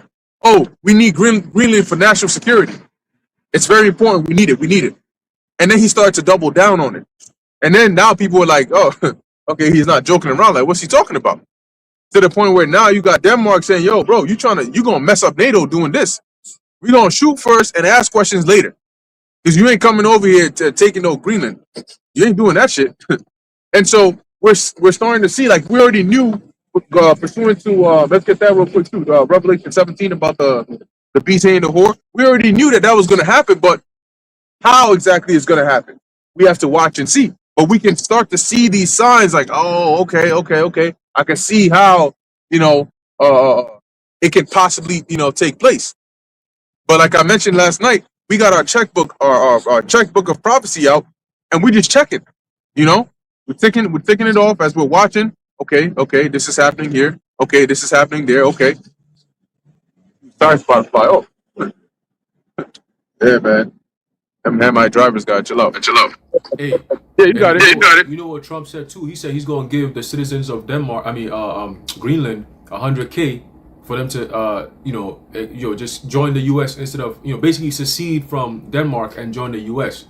You know what I'm saying? I'm saying to myself like, so this is what you're willing to do for people in Greenland, but yet what about the American people that are suffering and shit like that? You out here talking about? He said he's going to cut out aid to families in Minneapolis and shit. And I'm like, well, the court is going to have a problem with that because a lot of things he's doing is unconstitutional. So he's going back and forth to the Supreme Court. He does one thing, the court says, no, you can't do it. He does another thing, they say, no, you can't do it. So it's a back and forth thing. But ultimately, what happens is the people get affected by all these things. Whichever legislation just gets signed on paper, for the meantime, at least if it's an executive order being used in a time of an emergency, at least 6 months you're suffering until the court can look at it and say, oh, this is constitutional or not constitutional. We can go ahead with this, or you have to shut this down, or whatever the case may be. But at least 6 months before, the Supreme Court could look at it. Okay, any judge could look at it. So, and now he's saying that with AI, right? You can't, no state could even regulate it at all for the next 10 years. So he's just already put a block on there. Like, is that even constitutional? Is that even legal? Is that even lawful? Right? It's like, it's a lot of things that's like questionable, but he's doing it, and the Lord is allowing him to do it. You notice it's not that much pushback. How is that you can go to Venezuela, go kidnap a president, whether it's a psyop or not, it happened, right? Go kidnap him and his wife, and it's not that much pushback. You would like to think Americans are storming the streets going wild, but no, that going wild is starting in Minneapolis, and it's going to storm into different states. All right, you look out for Missouri, look out for Atlanta, look out for Baltimore, look out for LA, look out for New York. Okay, look out for Philly. Okay, Florida. All right, so these Texas. Okay, a lot of states are gonna start getting picked up. The heat is gonna pick up more and more as the months go in. All right, and you're gonna see, man, you're gonna see. All right, but yeah, this whole Greenland thing, man. Hey, there's a lot more to it than meets the eye. I'm gonna just put it like that. Okay, and as the weeks go by, the days go by, we're gonna see. The Lord is gonna expose more and more. And the more Trump becomes forceful with Greenland, the more you're gonna see the NATO countries split. Okay, you're gonna see a lot more of that. And he's not gonna stop at Greenland. All right, he's not gonna stop at Greenland. He's gonna keep on going more and more, and ultimately go up against NATO directly. All right, because he's already started with the rhetoric, but soon it's gonna be the actions. Okay, we pay more than any other country in NATO. We have the most power and military power in NATO. We do this, we do that. So we must take the lead. They need to follow us.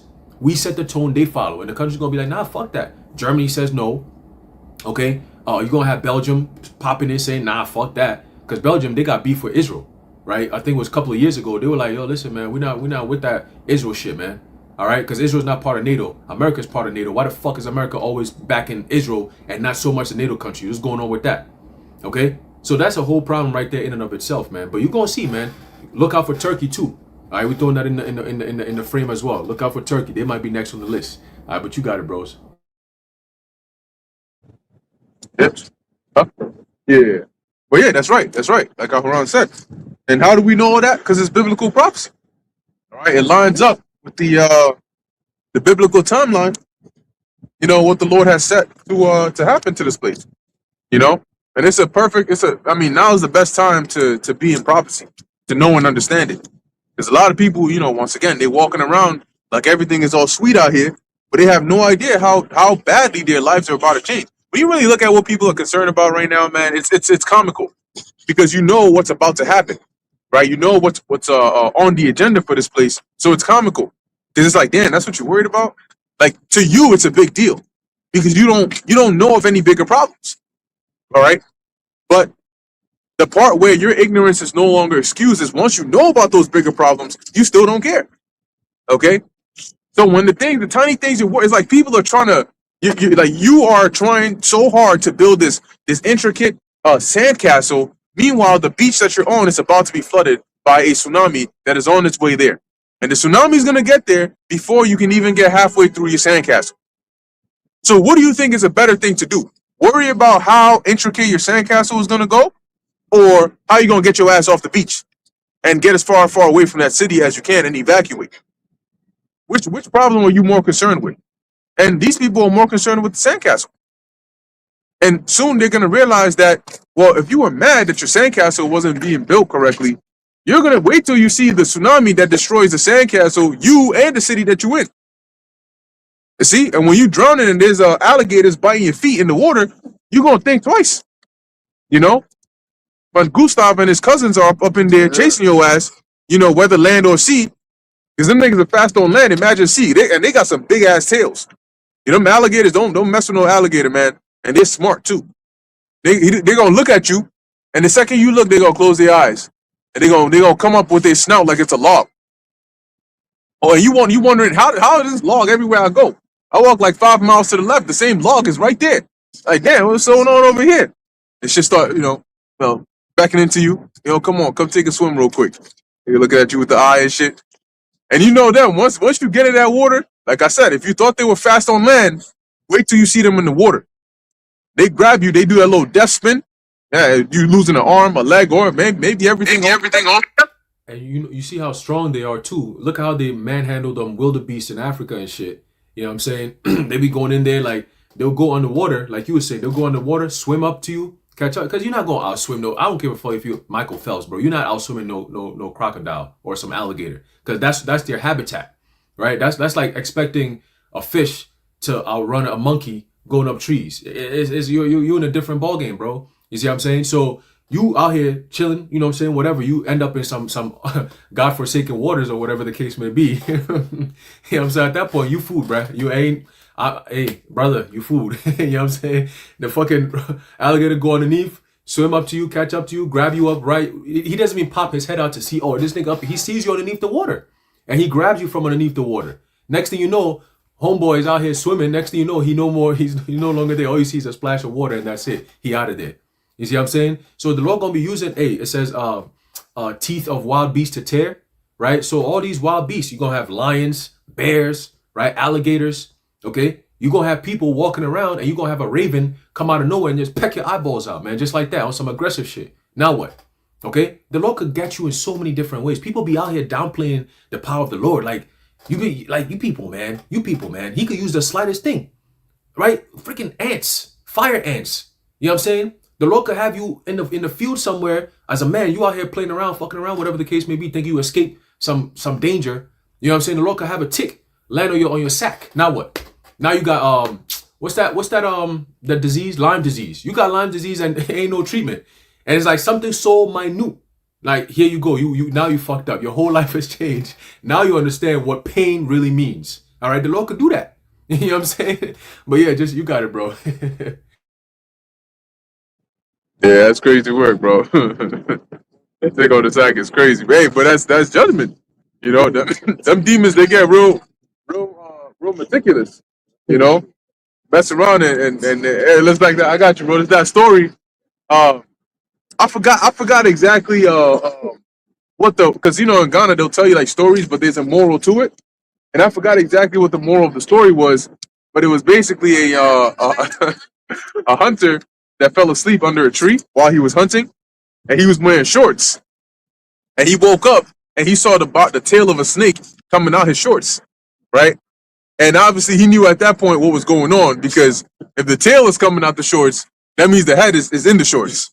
And the nigga's hunting with no underwear. So he's just up in there with his loose shorts sitting under the tree. And this nigga been there for hours. And I think that's the day he learned how still a human can be. For hours, this man did not even twitch. And I forgot exactly what the point of the story was. But I think he ended up escaping it because he stayed still enough to where the snake didn't sense a threat. Slytherin passes his secrets and shit, you know. Harry Potter, the Chamber of Secrets. You know, Slytherin Slytherin passes shit, and eventually the shit where Wingardium Leviosa had his way out of his pants and just made his way out of there. But hey, you can find yourself in some real bad situations, man. You know, and you know you gotta stay calm like that too, because it's not just your physical movements, your heart rate they can also detect that. When you see snakes and they stick the little tongue out, do a little it's not because their tongue game is on fleek. And these crazy ass Babylonian chicks start thinking crazy and shit. It's because they're using that. I forgot what it is they sense. Huh? Thank you, heat. You know, so they use that as part of their navigation system as well. You know, and you start getting a little too hot, the nigga might bite your shit, and now yeah, at that point you're not recovering dopes. All right. Yeah, I'm trying to start the video as best I can. I don't know why I'm always finding either alligator or crocodile. But there was a video, right? I think it was some Edomites. I can't remember where they were. But they were like next to I don't know if it's a pond or a lake or whatever. And if you watch the video, there's an alligator there, but nobody notices it except the man that's recording. And there's a woman who's standing like right close to where the thing is. And all you see is, you gotta look real close. Lord's where I can find it, because I remember seeing on Instagram. All you see is a head, but it looks like you were saying, like a log. So you don't really see it. You don't see the eyes or nothing. It masks in the water as well, because water's murky and everything. So as it's coming up, it's like this. And she just standing there talking, whatever. It's a couple of women. And then the dude's like, yeah, watch out, watch out. And then she turns around, she's like, oh my God. And it's like, you just see the head of it right there. But like, if you're not paying attention, just like you were saying, those animals are very smart because it's not going to just, it knows slowly creep up, slowly move up. And like Aharon was saying, that's their habitat. So they know slowly move up. So you got to think about, how does an animal know not to move fast? Because what, if you, with the human ears, you're going to hear water, you're going to know that. It knows slowly move up quick enough to where there's no ripples in the water, so you don't hear nothing, so then it could get her and things like that. But the good thing a man was there, he was like, hey, watch where you think, back up, because then she turned around, she saw it. But originally, if you were in the video, my bad, you wouldn't have seen it at all.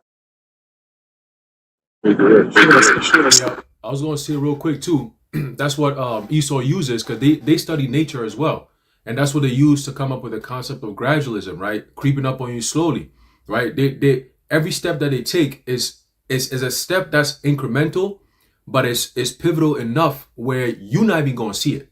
Okay, it's like a huge step. Like Bakari, I think you said this yesterday. Yeah, I think it was yesterday where you said they'll take one step back, 3 steps forward, right? And the one step back is so devastating. Those 3 steps forward, you don't get to see it, right? You take a step back, you be like, oh, whew, man, that was whew. You know what I'm saying? And then meanwhile, between the time you're out here like resting and looking at something else, they've taken those 3 steps, right? They've taken those 3 steps. Now they're closer to their goal, and you out here like, oh man. And then they'll do another thing, right? Get you all alarmed, getting ready. Oh shit! What the? Oh, another step back. Okay, all right. Whew, that was close, man. I thought. Meanwhile, they keep taking steps, and you're not noticing it, right? It's all done gradually, but accelerated. Like I said some time ago, right? Gradual acceleration, right? They're stepping up, but it's slowly. It's happening slowly, and it's consistent, right? It's consistent, so it's enough for you to not take notice of it. It's enough for you not to be alarmed, right? Because every time it happens, you know, oh, okay, well, life goes back to normal. See what I'm saying? Or some semi-normal. So you think, oh yeah, it's cool. You know what I'm saying? The government has a shutdown. Oh yeah, in a few more days they'll reopen things back up again. We should be fine. Don't worry about it. You know? Oh, there's a light out. There's a blackout. Oh, the National Grid, they're working on it. You know what I'm saying? The PSNG, they're working on it. They'll be back.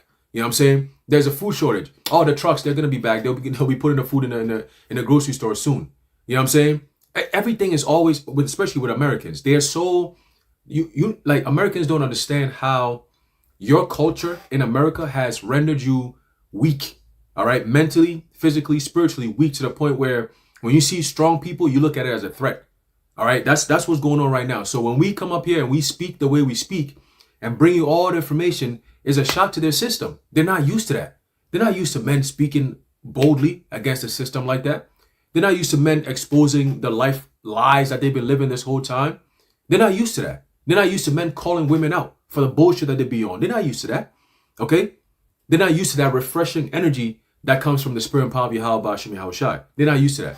So to them, it's a foreign concept. It's a threat. It's a problem that needs to be eliminated. Okay? But Esau, all throughout, he's using that as a distraction, as a smoke screen.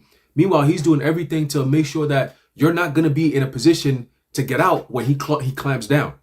Okay? Once the MOTB is made mandatory upon the face of the earth, especially here in America, it's going to be a done deal. At that point, the only reason why they're going to make it mandatory is because they know there's no way out.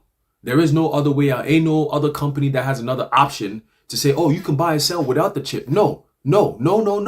Everyone is in the same boat, bro. All right? That's why it says it's going to come as a temptation upon the whole entire world to try them. Okay? So every company that you think is cool and no, they're going to get bought out. Okay? They're all serving the same interest, which is ultimately the interest of Yahweh Ba'ashem Yahushai. Okay? But your brothers got it. I believe, Bakar, you want to bring out Revelation 17 in regards to the beast hating the whore? Yep, So you can get it. Yeah, that's like Maccabees. Oh, but also when you said that, I was thinking about the story of the boy who cried wolf, and how in today, like based on how Esau moves and operates in today's version, the wolves are smart enough to where they come, but whenever they come, and then the boy alerts the villagers, they actually stop. You know, and their intention was if these niggas weren't alerted, we would have actually came and tore them up. But we gonna stop. And they do that enough times to where they're like, you know what? Eventually, they're gonna stop believing this kid. You know, obviously, if the boy want to snitch on us, why are we going ahead? That's like when your plans get foiled before you can complete it. Of course, you're not gonna go ahead. Then you try again another time. Then another time. Then another time. And eventually, once again, the villagers are now like, he's just crying wolf. He's not there. There are no actual wolves. No, they're wolves. They just run back whenever you show up. And that's what Esau is doing. Because whenever he does an event, we'll call it out. And there are times when if nobody called it out, he would already done this shit. Right. But every time he got to go back, you know, because it's not like they're just like super duper geniuses that nobody can ever understand their ways. No, they're still men, and they have these plans. And because remember, when you're trying to enact plans on a world scale, it's not that easy. Okay, so they'll realize, all right, we try to do this time, but these men out here sounding the alarm. We gotta hold on. We can turn it into an exercise. We gotta turn it into we can't do it now. Too many people are eyes on it. Too many eyes on it. Try a distraction. Nope, that's not enough. Okay, we got to go back and either wait a bit and come back with the same thing, or let's try something else. And in the midst of doing that, they also say, well, you know what? While we wait, let's dumb the people down some more. So then you increase the dosage of dumbness, right? The dumb shit you release. So there'll be some new dumb shit on social media. People will be paying attention to it. Brain rot. And then you come again with some next shit. And then you see, okay, these men are still giving the alarm, but how are the people reacting to it? Oh, it's still a few people. Okay, all right, let's go back. Make them dumb, make them a bit more dumb. Now they're so dumb to the point where they're like, look, it's gonna work one way or another. If we haven't eliminated these watchmen by then, that's okay. Because the people are so dumb and docile, they're like they've been drugged so much that even if they're being warned, it's like, huh? What is going on? And then we can still rush up in there and do what we're doing.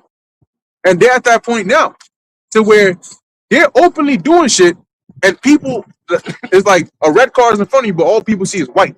That's how messed up they've messed the people's heads up to be. So they don't realize what's actually going on. It's like they're on drugs. That's what Esau has done to them. He's pumped this drug of vanity into their minds over the years, again and again and again, to where these people don't see what's happening in the world.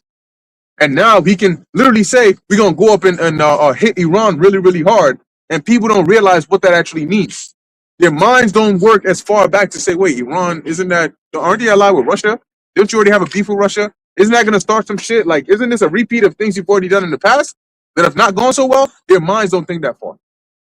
Because it's so messed up that all they're worried about is their economy, you know, and the inflation, and they got to do this, and I got to do that, and I got to do this, that, and the third. I don't have time to worry about what Iran is doing. What that got to do with me? What can I do about it? Nothing, right? So why am I worried about it? That's the mindset they carry until an EMP hits, or until you actually at war, and then they draft your ass, and now you're on a battleship about to be, you know, sent down to some Middle Eastern country over there to end up in a body bag, or maybe just be one with the earth. Then they're gonna realize, oh, I see why what's going on with Iran actually matters. Because then you're gonna see that all the things that when you put off the world news to deal with this carnal shit, that carnal shit is gonna be swiped away with the flood anyway. What, to get a new car, to get a new house, you know what I'm saying, to get a new job and all that. What's that gonna matter when the country's at war? What's that gonna matter when, like, people don't think, they don't think. They're like, what's her name, Sukihana? You know, I don't think, I just do. Saying the dumbest shit in the world with pride too. I know musician. Magician. Like, what? You are a magician. God, imagine when that time comes in the kingdom, you know, just putting it out there, you know, as an idea. You present it like, yo, this was you. Remember this? I don't give a fuck about nothing. I don't give a fuck about nobody. I'm going to do anything I want. I'm going to say anything I want. And now you're in your right mind. This is being brought back to you. I'm not saying that that's going to happen, but just to show you, like, you're going to have to face the reality at some point. Yeah. This is not going to be the end all be all. And there's going to be a world to come where all of this is going to be exposed. And I have this precept, John 3:20, for everyone that doeth evil hateth the light, neither cometh to the light, lest his deeds should be reproved. And that's why people just avoid us altogether. You know, you see people come up and they eye down the sign for a little bit, and then they keep it pushing. Because they're like, man, they sense that the light is over here. And they don't want their dark deeds to be exposed. Ignorance is bliss. until you get hit with a Mack truck. Then ignorance is not so bliss. Until your ass is taking a dirt nap. Okay, then ignorance is not so bliss. Okay, so it's just as the brother was saying, you know, it's like that wolf is right behind him, and every time we keep shining the light and he just dispersed. And then they turn around, they don't see him. What are you talking about, wolf? I don't see nobody. Yeah, because you ain't watching. We're watching. And we actually protecting your stupid ass. Or making an effort, but you're so damn you know, head up your ass and ignorant that you don't see the actual danger that's there. So every time the light gets shown, we're telling you the wolf is there. That alligator's creeping in the water again. Nah, I didn't see nothing, man. See, I'll just be making shit up, man. Yo, the only reason he's not there, he's not there anymore is because we shone the light on him. Then he comes another way. We shine the light again. He disappears. And you just keep saying, man, I don't see shit. And then the time is gonna come where the animal prowls. Well, after a certain point, it's in striking range. It don't have to prowl no more. It's in striking range because you're so damn docile, okay? And the Lord really made a lot of those animals stupid too, so that because if they were too smart, they would never get caught. You know, they gotta be docile. They have certain senses, but they don't have enough senses to escape every time. Eventually, one of them gets got because the alligator gotta eat. You know? Everybody gotta eat. Right? The alligator gotta eat, the wolf gotta eat. So eventually your dumb ass gonna get caught up. And then that's it. He's on your neck and you sitting there thinking about every mistake you ever made in your life, every dumbass decision you made, and the Lord is gonna be blaring the face of the prophets in your mind. You're gonna be seeing Bukhara Mach, you're gonna be seeing the apostles, you're gonna be seeing these brothers. You know, you're gonna be seeing all the Yashawamba, you're gonna be seeing all these brothers, all these apostles, elders, and brothers that have been flashing the you know, letting off the warning sign, and you're gonna be seeing them in your mind. The Lord's gonna make you see it, and you're gonna hear the words. Y'all gotta repent. Better cut the bullshit out, and then it's gonna be too late. Your ass is a prey at that point, and that's why it says it shall come as a snare, man. A snare is effective because you don't see it coming. Right. A predatory animal is effective because you don't see it coming. By the time you caught in it, it's too late. Yeah, you see what's happening because you caught in that shit. The time to see it is now. The time to shine the light and see what's going on and be aware of the snares and traps and predatory creatures out there is now. And if you don't take heed, you're gonna be a prey. If you don't take heed, you're gonna be roadkill. Okay? It is like they show you in movies when somebody is they're dying, and then they'll have like a memory or a thought, and they'll be asking themselves like, why am I thinking about this now? Like of all the things that I've had in my mind, why am I like remembering this right now? And like you were saying, the Lord is going to put that thought of the prophets, and eventually it'll start to make sense. You know, they'll just be like, oh, I see now. Like that's they were speaking exactly what it was. I should have listened. I didn't listen. Now I'm in this position. You know, and that's when that regret starts to seep in. You know, it's gonna open the door nice and slowly, and it's gonna walk in and sit with you. You know, and it's gonna be with you for a nice long while. You just ain't gonna get rid of it. That is gonna be a painful thing. I said this yesterday, and I'm gonna say it again today. When you are forced to be in a position that is painful, very uncomfortable, and you can't get out of it, you know how desperate people get, right? It's like when if somebody's waterboarding you, or they holding your nose and you can't breathe, you're holding your breath. Eventually, it gets to the point where people just start bugging. You know, that's why when they're drowning in water, before they just like they may be a little calm trying to get to the top, but you'll see they'll start tweaking out. You know, you know what I'm saying? Like, yo, like I need the air. They start bugging out because they need the air. They're in a position where they don't want to be, but they can't do anything about it. So they try to struggle. You know, and the Lord is about to put you in that position where you can't do anything about it, and you're struggling and struggling. It's like when somebody's getting choked out. And they start grabbing, you know, trying to scratch, do everything they can, and you can't do anything about it. You just got to sit there. You got to endure that. And yeah, I mentioned like when it's like a famine, you haven't eaten, and you're like you can't eat. Like the only way you escape a famine is through food. That's a danger and the power in famines. The only way you escape it is by eating. And here it is, you're starving day by day by day, and you're locked in a room, and there's nothing else. Okay. No, I was going to add to your point. What you were saying reminded me of there's a phrase called death throes. Death throes is basically the last convulsions and movements that your body makes before a person dies. And that's what Babylon the Great is really going through. Those death throes right now, you know? And as you were saying, like a person that's getting choked or a person that's drowning, at that point, if you go and try to save their ass, they're going to try to pull you down. You have to let them drown. Otherwise, you're going to die with them. Right. You see?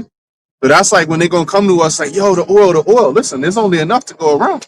If the Lord wanted you to have the oil, you would have it, wouldn't you? So why are you coming to me? I can't give it to you. You know, even if I put the oil in there, it's going to leak out the bottom because you're a leaky vessel. You see? Even if I try to go out there, we might throw the branch out there and say, hey, try to grab onto this. That's what we're doing. We throwing the branch. We see you niggas out there drowning, spiritually drowning. Genesis.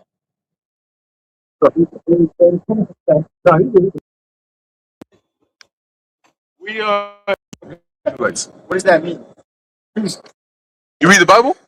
I'm Jewish. That's why I'm asking. Oh, okay, perfect. So you know about the children of Israel then? Yeah, about the Torah, right? About the ones that Moses delivered from Egypt. So those are the children of Israel. These are the tribes, right? You got Judah, Benjamin, Levi. Are you familiar with the tribes, right? Okay. So when we say we're Israelites, we're saying really we are the descendants of these people, Got it. right? Throughout time and history and so on and so forth. But a lot of people don't know that because of time and history. A lot of information has been erased. And so we're here sent by the Lord to basically come and wake our people up, call them back to know who they actually are. Right.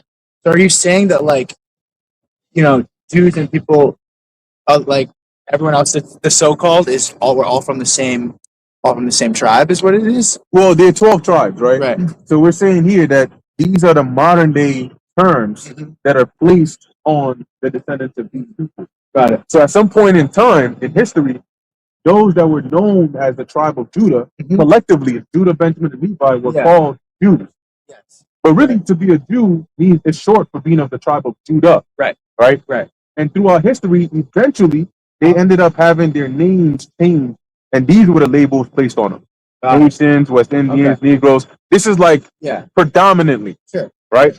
But you ultimately, going back to the curses in the Bible, Yeah. you have Israelites scattered throughout all the planet. Right. Okay? Right. So that's mainly the bulk of the message of the gospel here. Got it. And some people, they get a misconception. They think it's about skin color, right? So it's Negroes, Latinos. They, oh no, you got to look like this to be an Israelite. But due to the scattering of Israelites all over the world, Yeah. These people it's a diasporic, like, religion by nature. there you go. But see, with this, we're dealing with nationality, right? Right. Because you have Judaism, and Judaism, like a Chinese person can be Jewish if Right. they convert, Right. right? But they can't, like, usually it's not like they're born Jewish. Exactly. So that's the difference. The Yeah. bloodline versus the religion, the Right. practice. Right. So you can have people convert and, like a Muslim, and you can start to do things like a Jew, Right. but inherently it doesn't make you a Jew. Right. It makes you a practicing Right. Jewish. Right. Like, you see what I'm Yeah. saying? So that's mainly the bulk of what we're teaching here. Now, So you consider yourself from the tribe of Judah? I personally consider myself from the tribe of Levi. Okay. Yeah. Yeah. You have different Yeah. individuals from different tribes Yeah. over here. But you did mention that you said you were Jewish, right? Were you born in the land? No, so my family is, like, from Russia, if you trace it back, and we're Austrian Jewish too. So like Eastern Europe all the way to more Western Europe Mhm. is where our family's from. But if it goes back, it's probably all the way to, like, Ukraine and Russia is where, like, like the shtetl and people, like, that's probably where my family's originally from. you know? Interesting. So around that time period, and the reason I say it's interesting is you had a lot of, when you go back into history, right? The intertestamental time period, that's the Yeah. time between the Old Testament and the New Testament, right? And around that time, you had a lot of conversion going on, okay? So you had, before that, everybody knew who these tribes were, okay? But mainly at the time, you had the southern kingdom, Judah, Benjamin, and Levi, that were in the east. Right. Okay. The northern kingdom, the Bible tells you they had migrated from the east. Right. They call them like the 10 lost tribes. They're called lost tribes because nobody knows what happens to them or what happened to them in the east. They came here to the Americas. Do you like the Ashkenazi and Sephardic Jews too? Does that have anything to do with it? So we're gonna get into that, right? During this time, right, when you start going into the time of before the Dark Ages, you had a lot of conversion. Okay, you had a lot of what we call Edomites from the Bible. Predominantly, they're known as Caucasians. Yeah. Okay, but you had a mass conversion of so-called Caucasians Yeah. to Judaism. Okay, so a lot of the modern day Yeah. Jewish folks Yeah. are really converts around that time. But when you trace their line going Yeah. back before that, Yeah. some of them before that were not actually from the tribe of Judah. Right. Right? They were Edomites, descendants of a man named Esau. Yeah. These people, the 12 tribes Right. of Israel, Yeah. Israel was a name that was given to a man named Jacob. You familiar with Abraham, right? Yeah. Okay. So Abraham, Isaac, Jacob. Yeah. Jacob had a brother Esau. From Esau is where the Edomites come from.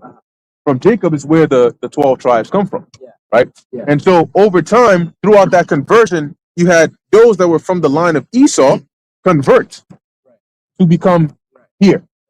So you'll notice a lot of modern day Jewish, they always say they're Jews. Right. But Jew means they're from the tribe of Judah. Right. How many of them you hear say they're from Manasseh or Gad or Reuben? Uh-huh. They don't ever mention the other tribes. Right. Everybody's a Judite. Right. Or a Kahan. Or a Levite. Yeah. Right? But nobody's ever from any of these other tribes. Yeah. So a lot of them are converts. Okay, but some of them are actually Israelites. They just don't know it because they look pale skinned, right? Let me give you an example.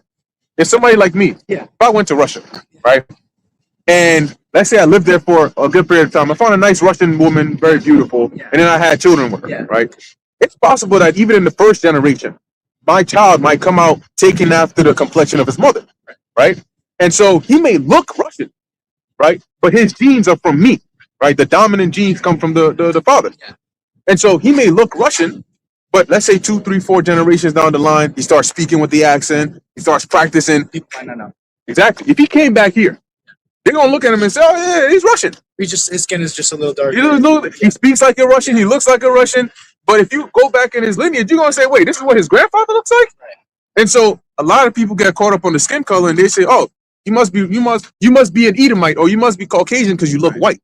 Right. But you got to go by the lineage. So my question to you is like when I think of Jesus and I think of Jewish people, I think of like the Middle East, right?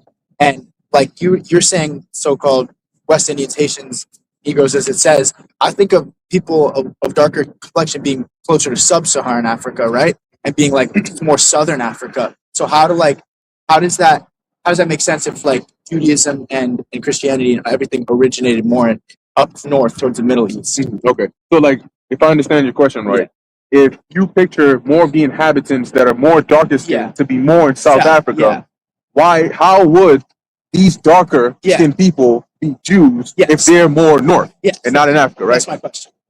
So, the answer to that is that your skin complexion is not determined by your location. They'll say that, really? Because why do you think? Equator, no? So, what do you think the equator has to do with your skin complexion? The more melanin you have, the more it can help protect against the sun, right? Like if you're from Sweden, you were up north where there's not a lot of sunlight. It's one thing to have reflective white skin; it doesn't matter as much. But closer you go to the equator, the darker your skin is, the more sun it absorbs, right? So then, does that mean that if you had Caucasians that went and started living down, let's say in Africa, that over time they would start to turn black? No. And if you had so-called dark skin that went more up north of the equator, would they start to turn lighter? Maybe. I don't. What do you think over like thousands and thousands of generations? Like if I don't know if it's true, but like if my family moved to sub-Saharan Africa, but like maybe it would be like the people we co-created with would maybe be of darker complexion, and over time we would start to look like that. Are you saying if we only like married people that look like us, we'd never change? You never change, right? Yeah. Because that's biological. Yeah, that's biological. So that's going back to your question here. You've had for thousands of years people that were dark skinned that lived north of the equator, right? But they never turned light, right? And the point there is to say that your geographical location does not determine your skin complexion, right? Yeah. So when you go back to your question, the reason that these people, or let's say these brown skinned people, could be identified with these people here is when you go back to the very beginning, right? Everybody was brown skinned. Okay, everybody. Yeah, everybody was brown skinned. Yes. Over time, you had, for example, Esau when he came out. The scriptures, the Bible tells you when he came out, it made a distinction about his complexion. Really? Yes, because he looked different than everybody else. It didn't talk about Jacob, but it described Esau.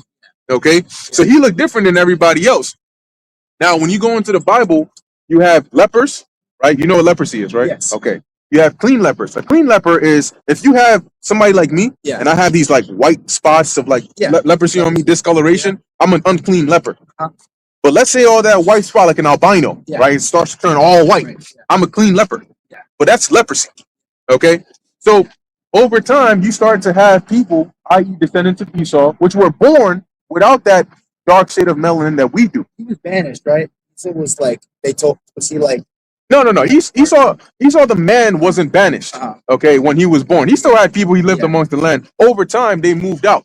The Edomites moved out, and they went more to the Caucasus area, and then eventually they came down again.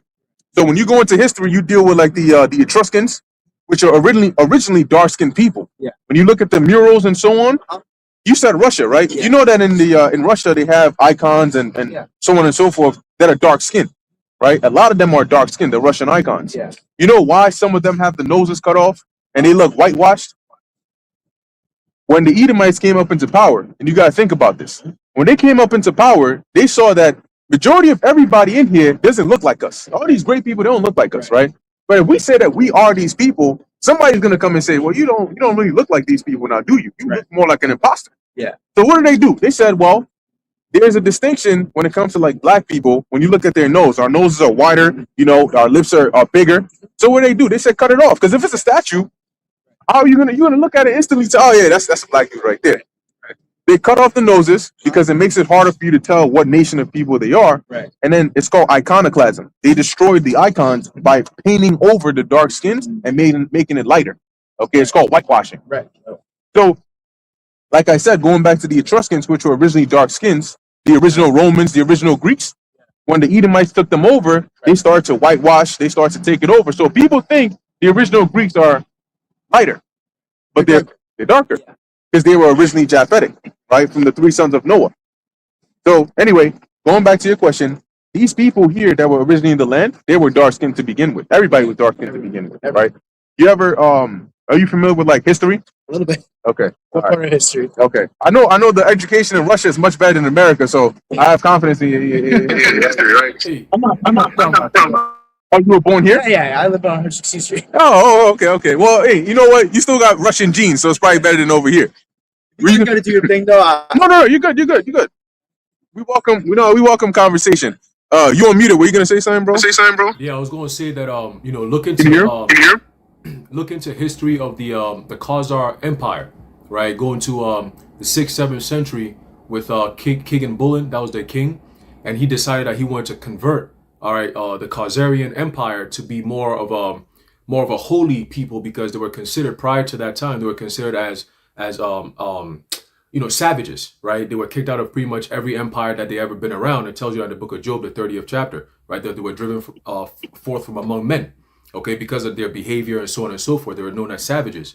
So he decided that he was going to take on the concept of Judaism to become their national religion, hence converting the Khazars into what is known today as so-called Jews, self-styled Jews, but they're actually not descendants of the tribe of Judah. Okay, so when we talk about being a descendant of the 12 tribes of Israel, it's a bloodline / nationality thing, not so much religion or conversion. Okay, now what makes it pivotal in these days is because of biblical prophecy, right? Because the brother was going into how you have the intertestamental period. You had a lot of conversion, you had a lot of mixing, you had a lot of lost information, okay, which is all done through during and post the Renaissance period, right? The brother was going into iconoclasm and so on and so forth.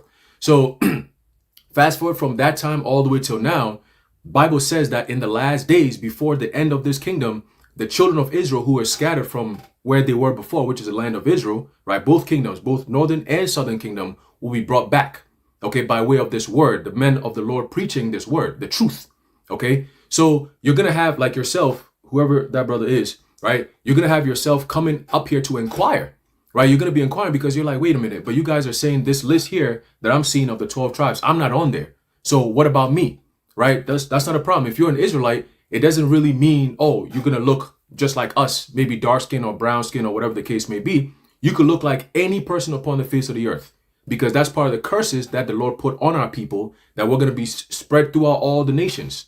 So you're going to have somebody who looks like a Chinese man, but his father's father goes back to Abraham, Isaac, and Jacob. You might have somebody who calls himself Hasidic Jew or whatever the case may be, but their forefather goes back to Abraham, Isaac, and Jacob. They're not of the line of Esau. They'll be of the line of Jacob. Even though they look like an Edomite today, right? Skin complexion wise, but spirit wise. And that goes back to the Jacob and Esau. Those two brothers had a very spiritual dynamic. And Isaac highlighted that dynamic when he was blessing Jacob. Remember, when Jacob came up to Isaac, what did Isaac say? He said, one thing he said was, the smell and the flesh is of Esau, but the voice is of Jacob. So in modern day terms, you might have somebody who's Jacob in spirit, but flesh wise, he's of Esau. But only the prophets of the Lord are the ones who have the ability to see these things, test your spirit and see, okay, you're one of us or whatever the case may be. Okay. But in this case, going back to biblical prophecy, I'm going to get this real quick in the book of Baruch. Okay. Baruch chapter 2, verse 30, actually verse 29, it says, if ye will not hear my voice, surely this very great multitude shall be turned into a small number among the nations where I will scatter them. So the Lord scattered the children of Israel, the 12 tribes, all 12 tribes were scattered throughout all the other nations. Okay. It says here, for I knew that they would not hear me, because it is a stiff-necked people. And all throughout the history of Israel, we've always had the problem with obedience. We call him Jake is short for Jacob, right? The sons of Jacob. We've always had a problem with our God, all right, and obedience to him. And hence we've been in captivity after captivity after captivity. But he said this last captivity is going to be our last captivity, okay, which is the captivity of America, hence the transatlantic slave trade, okay? That was another curse upon us. It says, but in the land of their captivities, meaning all around the world, right, they shall remember themselves, and they shall know that I am the Lord their God, for I will give them an heart and ears to hear. Okay, so if you hear what we're saying right now and what the brothers are teaching and it resonates with you, you might as well be an Israelite, all right, because you're hearing the words that the Lord sent his prophets to go teach to the children of Israel to wake them up. Okay, it says, and they shall praise me in the land of their captivity, hence America, and think upon my name, Yahweh Bahasham Yahweh Shai, and return from their stiff neck and from their wicked deeds, for they shall remember the way of their fathers. Right? Oh, can y'all still hear me? Yeah, okay, cool. Right? It says, and return from their stiff neck and from their wicked deeds, for they shall remember the way of their fathers, going back to the scriptures, okay, which sinned before the Lord, and I will bring them again into the land which I promised with an oath unto their fathers, Abraham, Isaac, and Jacob. And that land is the land of Israel. Okay, now, modern day today, we're not in the land of Israel. You have other people who are in the land of Israel calling themselves Jewish, but they're not Israelites, right? They call themselves Israelis. They don't call themselves Israelites. There's a difference there. It says, and they shall be lords of it, and I will increase them, and they shall not be diminished. And I will make an everlasting covenant with them to be their God, and they shall be my people, possessive, right? And I will no more drive my people of Israel out of the land that I gave them. Okay, so when you go back into history during the time of 70 AD, right? The children of Israel, we were there in that land, right? Dark skin complexion, all of that. We were in that land right now presently known as the land of Israel. But during the time of the Roman siege of Jerusalem in 70 AD, we fled. And there's documents of over 1 million Jews, which are dark-skinned people who fled from Rome, the Roman persecution, into different parts of Africa, north, east, all the way down to the central, all the way down to the western parts of Africa. And of course, different parts of Africa, but mostly the bulk of the Israelites fled to the western parts of Africa. And that's where our enemies came to the western parts of Africa, took us captive, and brought us over here to America to serve slavery, to fulfill the promise of the Lord putting that punishment on us for our disobedience to him. You see, so everything comes full circle. When you actually analyze the scriptures and you tie it into what's happening in human history, you could tell who are the children of Israel today. It's a mystery, but no longer a mystery. Okay? But you brothers got it. Thanks for. Do you have any questions about that? I mean, I have a million questions, but I won't keep you guys too long. No. I mean, we're here. We're here for. It's like it just baffles me. I've heard people. What do you call the movement too? Like what do we call this branch of Hebrew Israelites? Hebrew Israelites? Yeah. like, do you guys practice what I would consider modern day Judaism, Hanukkah, Shabbat, like, or like what to what extent do you practice like what is conventionally like, Jewish or not, or do you guys follow the Old Testament or the New Testament? Like, I'm just curious how your branch of religion, would it be fair to call it a branch of Judaism, or is it's kind of preceded Judaism, and it's like everyone, it's almost like everyone like me and like other like white Jews are almost not, is what you're saying, is not like they weren't the true source of like the Israeli people, Israelites. So let's break it down, right? Yeah. Going back to your first question about basically what's the difference, Mhm. right? We go, oh yeah, you can step up a bit. So we call it the truth, Yeah. right? Not like religion or anything like that. Right. The truth, Right. and we follow what's in the book, the whole book, from Old Testament, New Testament, Apocrypha, all of it, holistic, Yeah. right? The in terms of the laws, the statutes, the holy days, and so on and so forth, we follow what's in the book. In Leviticus, what is that, 23? Yeah. I believe the Lord told Moses all the holy days we have to keep, Right. and we keep it to the best of our ability. That's the Passover, Sure. right? The Feast of Tabernacles, the Feast of First So you guys do Fruits. Passover. Yeah, keep all that. Yeah, yeah. Okay, that's So- awesome. Yeah. So we follow the customs that are in the scriptures, Right. how they are. Right. Modern day Judaism deviates a bit, right? It's not, we don't follow it to a T because we do things slightly different, Yeah. right? The version of Hebrew that we speak is very likely different than the version of Hebrew that modern day Jewish people speak, right? So there are those differences there, Right. but ultimately everything we do is directly according to what's written in the Bible. Right. All right, not the what's that other book? The Talmud. We don't- Which is kind of like a literary criticism that rabbis made of the Torah as Mhm. time went on, right? That's It's like how the Muslims have the Hadith Yeah. to their Quran, right? Yeah. But we go with the Torah itself or the scriptures itself because criticism or thoughts by rabbis Yeah. are not technically the word of God No. per se, No. right? So we just go with this over here because Right. in the Talmud there are things in there that if you read it Right. carefully, it differs from what's in the book. Misconstrued from the Right, it original differs from meaning. what's in the Yeah. book. So that was your first question. Yeah. What was your second question? Again, well, what did I say? I was like, You mentioned let's say like somebody that looks like you, for example, Yeah. modern day practicing Yeah. Jewish person, Yeah. not being the original source, right. right? Right. So when you go back, I'm gonna give you a rundown. Ask questions along the way. Yeah, Feel free. We're here for that. So when you go back to the very beginning, right? We know the story of creation, right? Let's say God created everything. Let's skip all the way to the time of Noah, where God flooded the whole earth. Yeah. And then He saved Noah, his 3 sons, and their wives. Yeah. Right. Now, when you follow, and that's in the Torah, the first 5 books of the Bible. So we know that Noah was of the chosen line, because in the Torah, the Lord makes a distinction between the different nations on the earth Yeah. and the Israelites, Yeah. or the sons of God, as they were called. Yeah. That's the chosen line, right? Where Adam's line comes from. So now we know when we get to the time of Noah, everybody else dies. So now everybody starts again from Noah. Noah has 3 sons. So from those 3 sons is where everybody on the earth comes from. You have Ham, Shem, and Japheth, right? His 3 sons. You know a guy named Shem? Yeah, Shem, Yeah. Hebrew anyway. Now, the descendants of Shem is where eventually these people come from, right? The modern day, the modern day Indians, like the East Indians, Iranians, and so on Yeah. and so forth, they come from a man named Elam. He comes from Shem. Okay, the so-called African Americans, Yeah. the Israelites here, Yeah. they come from Shem because they come from Abraham.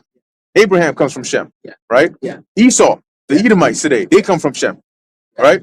The Arabs today, they come from Shem. The Hamites, like those in the interiors of Africa, Yeah. Sudanese, and so on Yeah. and so forth, Sure. they come from Ham. Yeah. Okay, so there's a difference between the lineage right there. Right. But let's say we isolate it and go through Shem. From Shem's line, that's where you have Abraham, then you have Isaac, Yeah. and then you have Jacob. Isaac had 2 sons, Jacob and Esau. And where's the scripture put by Esau? Or you can even get Malachi, what's that, 1 and 3? Wherefore thou sayest that I wherein hast thou loved us? Because basically in the precept we're gonna show you what the Most High's opinion on the 2 sons. Because out of the 2, Jacob and Esau, the Most High chose Jacob. right? And the scriptures tell you he put by Esau. That is the reason. You know your stuff. Oh well, hey, we have to. Can't come out here without, Just Perfect, perfect. So yeah, bring that part out. The specific point on that about Malachi. Malachi 1:1. The burden of the word of the Lord to Israel by Malachi. I have loved you, saith the Lord. Yet ye say, wherein hast thou loved us? So the Lord says to his people, to Israel, I love you. But they say, well, you saying you love us, but how are you showing that? Because look at the conditions we're living in, right? Yeah. Go ahead. Was not Esau Jacob's brother? So the Lord says, well, wasn't Esau the brother of Jacob? They were brothers, right? Right. And Esau was the older brother. Now, the custom is the older brother gets the inheritance, right? Go ahead. Saith the Lord, yet I loved Jacob, and I hated Esau. So the Lord said, you asking, wherein have I loved you? Well, guess what? Your forefather Jacob had a brother named Esau. But I loved your forefather Jacob, and I hated Esau. And that's why I had the blessing go to Jacob and not Esau. But Esau was the firstborn. He should have had it. Yes, I remember that from Hebrew school, I think. I remember that story. Yeah, that's the whole story of Jacob and Esau. Yeah. And Esau wanted to kill Jacob because Jacob had stole the blessing from him. Right. But guess what? The Most High orchestrated it like that. Right. God is the one who set it up like that. Yeah, it's just that. And that setup happened prior to them even being born. So it was already ordained from the heavens to happen that way. And I'll get that real quick in Genesis 25. Start off at 22. It says, and the children struggled together within her, right? Actually, as a matter of fact, let's start off at 21. It says, and Isaac entreated the Lord Yahweh for his wife, because she was barren, and the Lord Yahweh was entreated of him, and Rebekah, his wife, conceived, right? And the children struggled together within her. And she said, if it be so, why am I thus? Right? If I'm going to have children, if I'm going to have a child, why am I having this struggling going on? What's going on in my stomach? What's happening, right? It says, and she went to inquire of the Lord Yahweh. And the Lord Yahweh said unto her, 2 nations, right? 2 nations, 2 different types of people. 2 nations are in thy womb, and 2 manner of people, 2 types of people, 2 different kinds of culture, look, traditions, beliefs, 2 manner of people, right? Of manner of people shall be separated, right? They're not going to be together. They'll be separated, right? From thy bowels, and the one people shall be stronger than the other people, and the elder shall serve the younger. Okay, so in just that alone, this was before they were born. The Lord had already ordained these 2 sons that are going to be born. They're going to play these roles. One is going to be the good guy. One is going to be the bad guy. I'm going to separate them from as soon as they're born, right? And it says, the key says, and one people shall be stronger than the other. Now, I'm going to give you a quick one. This should be pretty easy, right? When you look at It's so many. You got to slow it down. Too many verses. If you get a little overwhelmed, just let us know. We'll slow it down and Yeah. Okay. Yeah, so I'm gonna slow it down for you, right? So when you look at the earth, right, I'll give you just a quick example. When you look at the sports world, when you look at the entertainment world, when you look at music, when you look at anything, food, culture, right? What people on this earth they have the most vibration upon the whole entire planet, as in they have an impact in terms of their culture upon the whole entire face of the earth. What people would you say would fit that category? You gotta turn your you got echo cancellation on? Oh, hold on, let me see. Or do I? Because I hear the echo. You hear the echo? I don't have it on, but I could. Is it better now or? Better, yeah. Better? Okay, good. Yeah. So Okay, so you can ask him the Your question. question was who has like outsized influence on media and culture and like when you look at culture, right? Let's say music I say- or food, right? I say African American people. I would say predominantly. There you go, right? So that's very easy. Yeah. That's very easy, right? African American people are known today as African Americans, but in the Bible, they're known as the children of the tribe of Judah. Okay, it's predominantly the tribe of Judah. Okay, known as the so-called Jews will be the tribe of Judah, right? So just that alone, right? They're the predominant people, the predominant race upon the face of the earth. When you look at sports, we run it. You look at music, we run it. When you look at food, culture, music, whatever the case may be. Why? Sure. Because the Lord said it's a blessing upon these people. He says, one people shall be stronger right, than the other people, and the elder shall serve the younger. So like the brother was saying, Esau was the elder, right? He came out first, but the inheritance went to his younger brother, which is the opposite. It's not supposed to happen that way. But Right. this was divinely inspired by the Heavenly Father, right? Yeah. So it says, and when her days to be delivered were fulfilled, meaning the 9-10 months up, she's giving birth. Behold, there were twins in her womb. So now, I'm a twin. Oh, yeah. yeah, there you go. That's the spirit, all right. So it says, and the Gotta bring your first, brother so they can learn. right, it says, and the first came out red. So there's a description right there. The Bible describes the first one. Why is it describing the first one? Right? It says the first came out red all over like a hairy garment, and they called his name Esau. Okay, so right there off the bat, the Lord already differentiated the two. Okay, one is going to look a certain way to give you that difference. Now, it didn't give a description of Jacob. It just says the first came out red like a hairy garment.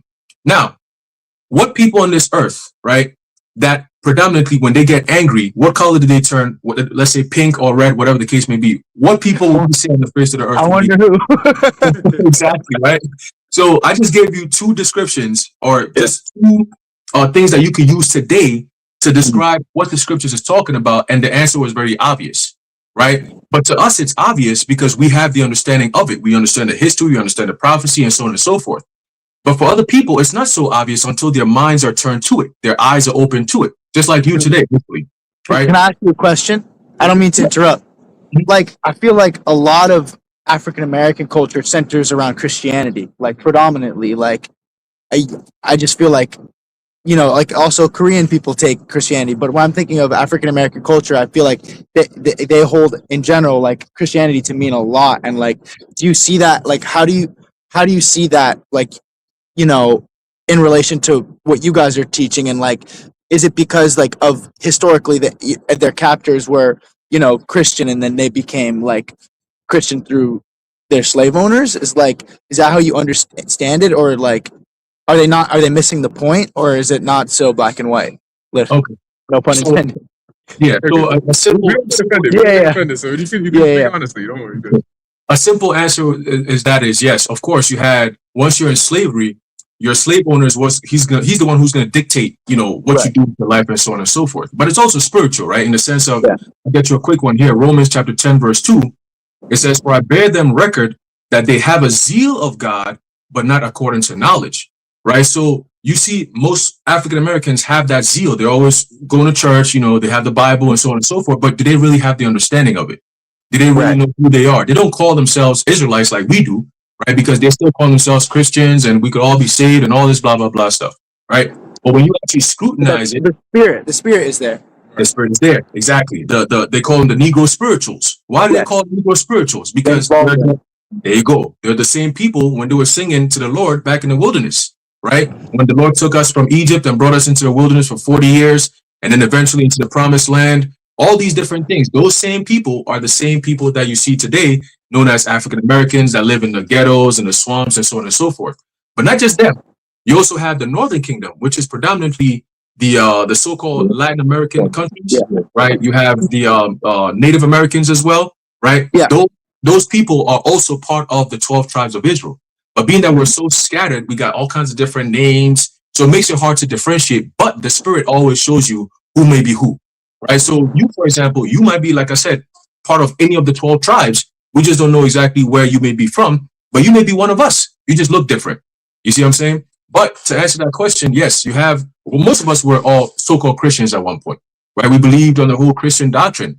But the truth is what separates us from the rest of the world, because we actually have the full understanding of what the Bible is actually talking about and not just what somebody said it means, right? If that makes sense. Yeah, let me just jump in real quick. I think we're gonna wrap it up soon because it looks like it might rain soon. But before, no, you're good. You're good. Most people don't even stop by, you know. So before you go, just a couple of important things that we always like to leave, because like I said, like we don't make this an exclusive thing to just skin color, right? Right. You might be an Israelite, Yeah. based on your spirit, but you were just born in a certain area, Yeah. taught a certain way. Yeah. But if your spirit is that of an Israelite, you Yeah. might be from one of these tribes. Yeah. You just don't know it, right? So the first primary thing is the name of the Most High. right? You heard, I think you heard the brother mention it, and then you were asking, Yeah. is that Hebrew? The name of the Most High is Yahweh. Okay, today Yeah, they'll say like Yahweh? Jehovah, Yahweh, right? Today they'll say like Jehovah or Yahweh or Yeah, so on right. and so forth.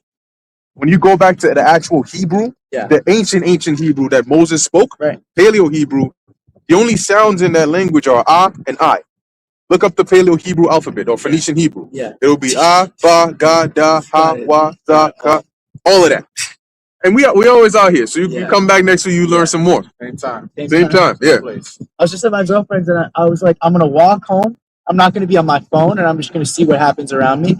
So God brought you here for a I reason. was like, literally, I was like, I'm just gonna take around with us, and then There you go. God said, now you see His word. yeah. So when you go into the Hebrew, Yeah.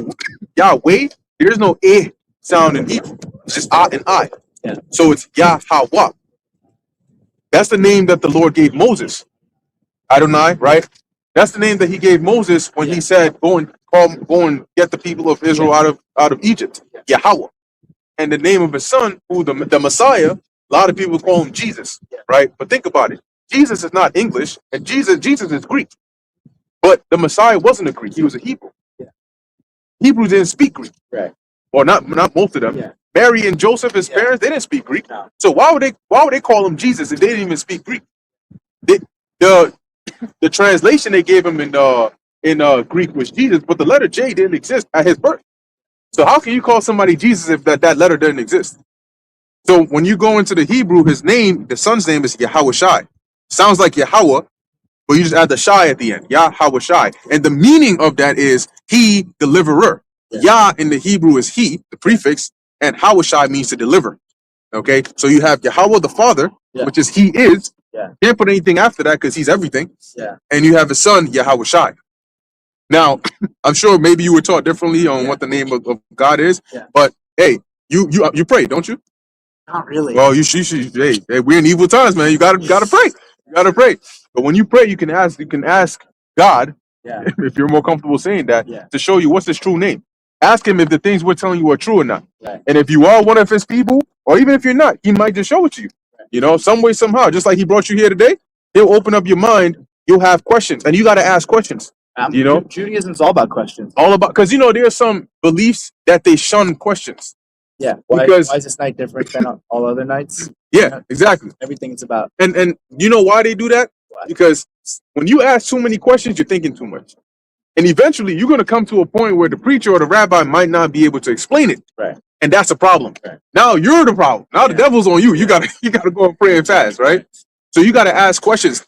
Read the actual book and come with questions. Say, wait, so God said this, that, and that, but we're taught this, that, and that. What's going on here? What's up here? I met these guys and they're saying that the true Israelites are these people here. What's up with that? Yeah, I've always been curious. I just like to hear different. Like I love Buddhism. I love principles from the East. Mhm. Like I just think taking bits and pieces from understanding it all like holistically, and so. But that'll only get you so far because eventually you'll hit a snag where there's a contradiction. Right. Sure. Right, like if God says don't worship idols, but the Buddhists are worshiping statues, Yeah. No, it's you know. it's true. But all I'm gonna say is very nice to meet you. Hey. I'm Ivan, by the way. Ivan? Yeah. Hey, What's your name? nice. Bakar. Yeah, Man, take care. Take care. Get home safe, or everyone have a great day. Have a great man, be day. easy. You guys got a website or something? I'm curious. Just look up type in Great Millstone Hebrew Israelites. Great. All Yeah. right. Take care. Find it there. All right, be easy, man. So that's that. Now it's interesting, right? We're gonna close it out because the rain is coming down. But it's interesting because of all the people to stop, you had a so-called Amalekite, because he might be Jake, right? But you had a so-called Amalekite that stopped, and you have people that, oh no, yeah, you said you what? You said you Jewish? Oh no, you gotta get out of here. Hey, Most High gonna destroy you. There ain't no need for all that. How do you know? Thank you. Because how you know you're not condemning somebody that might be an Israelite? Because imagine brothers saw you back in Christianity, back in the world. They said, oh, you a nigga, you a 2/3. You ain't gonna make it on a chariot. You're gonna be destroyed. And now look at where you at today. So if you're gonna do that to somebody else, you got to be careful, lest you be judging another man's servant and not even know it. But I was just thinking about it too and meditating on it. The scripture says, let favor be shown to the wicked. So at the end of the day, even if he was an Edomite it was opened up to him. You know, the Spirit's going to determine it at the end of the day. The Spirit of Yahweh Ba'ashem Yahushua is going to determine it. And honestly, he did come up and listen for a while. So hey, that's a one of the potential indications. You know, now time will tell. You know, if he takes heed to it and he starts looking into it, then the Lord will deliver him. If not, he's an Edomite, then he's going to be a slave. Yeah, he said he was a twin. When Haran was talking about the Jacob and Esau, he said he was a twin. So apparently he got a twin, maybe a twin brother. Who knows? But yeah, you know, that's pretty much what it is. You know, we at the end, we just out here to give out the word. You know, and people are gonna come in and ask questions, and you deal with them accordingly. You know, not everybody has to get cursed out. Right. You know, if you come correct, you ask questions. Yeah, that's why the Lord sent us out here. Right. You know, we're gonna prophesy. We're gonna tell you what the scriptures say, because that's the whole point. You know, to get the gospel out. Because the Lord might say, well, maybe he's not an Israelite, but he might go and tell somebody else who would hear it and spread it, and maybe that person might look up Great Millstone Hebrew Israelites and find the truth. You know, so the Lord deals with many different means. We just got to do our job. You know, no more, no less. But I was gonna add one last thing. We read him, Jacob have I loved, Esau have I hated. Right. So the question is, what side of the coin are you on? And the Lord will determine that. Yep. But again, you know, the fact that he stood up here and listened for a while wasn't really scoffing. He was perceiving it. He was acknowledging that we have the truth. I mean, that's indication. You know what I'm saying? It looks like he doesn't know what he's thinking. I'm not saying that he is, but I'm saying this wise. You know, like Jacob's a speckled bird scattered all the nations. You can't just look.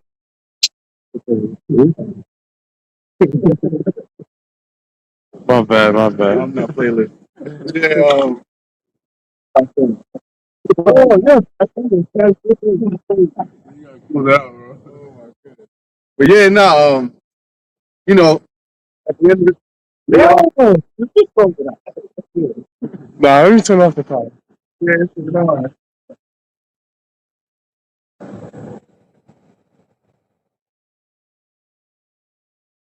hey, so I don't know if you can hear that, but you can hear that. It was just muffled. I don't know what y'all was saying. Oh yeah, okay, it's just that's some good. song in the playlist That's just good kept that it was muffled. That's bumping up over here. That's it. That's it. Yep. The power of the air. Yep. But yeah, we're gonna pretty much close it out. Yeah, we're gonna close it out here. That's probably the Lord saying, yeah, you gotta wrap it up. Yeah. So hey, Lord willing, that was edifying to the elect and pleasing to Yahweh Ba'ashem Yahushai. In closing, we want to give all praises, honor, and glory to Yahweh Ba'ashem Yahushai Ba'ashem Rakak Wadash.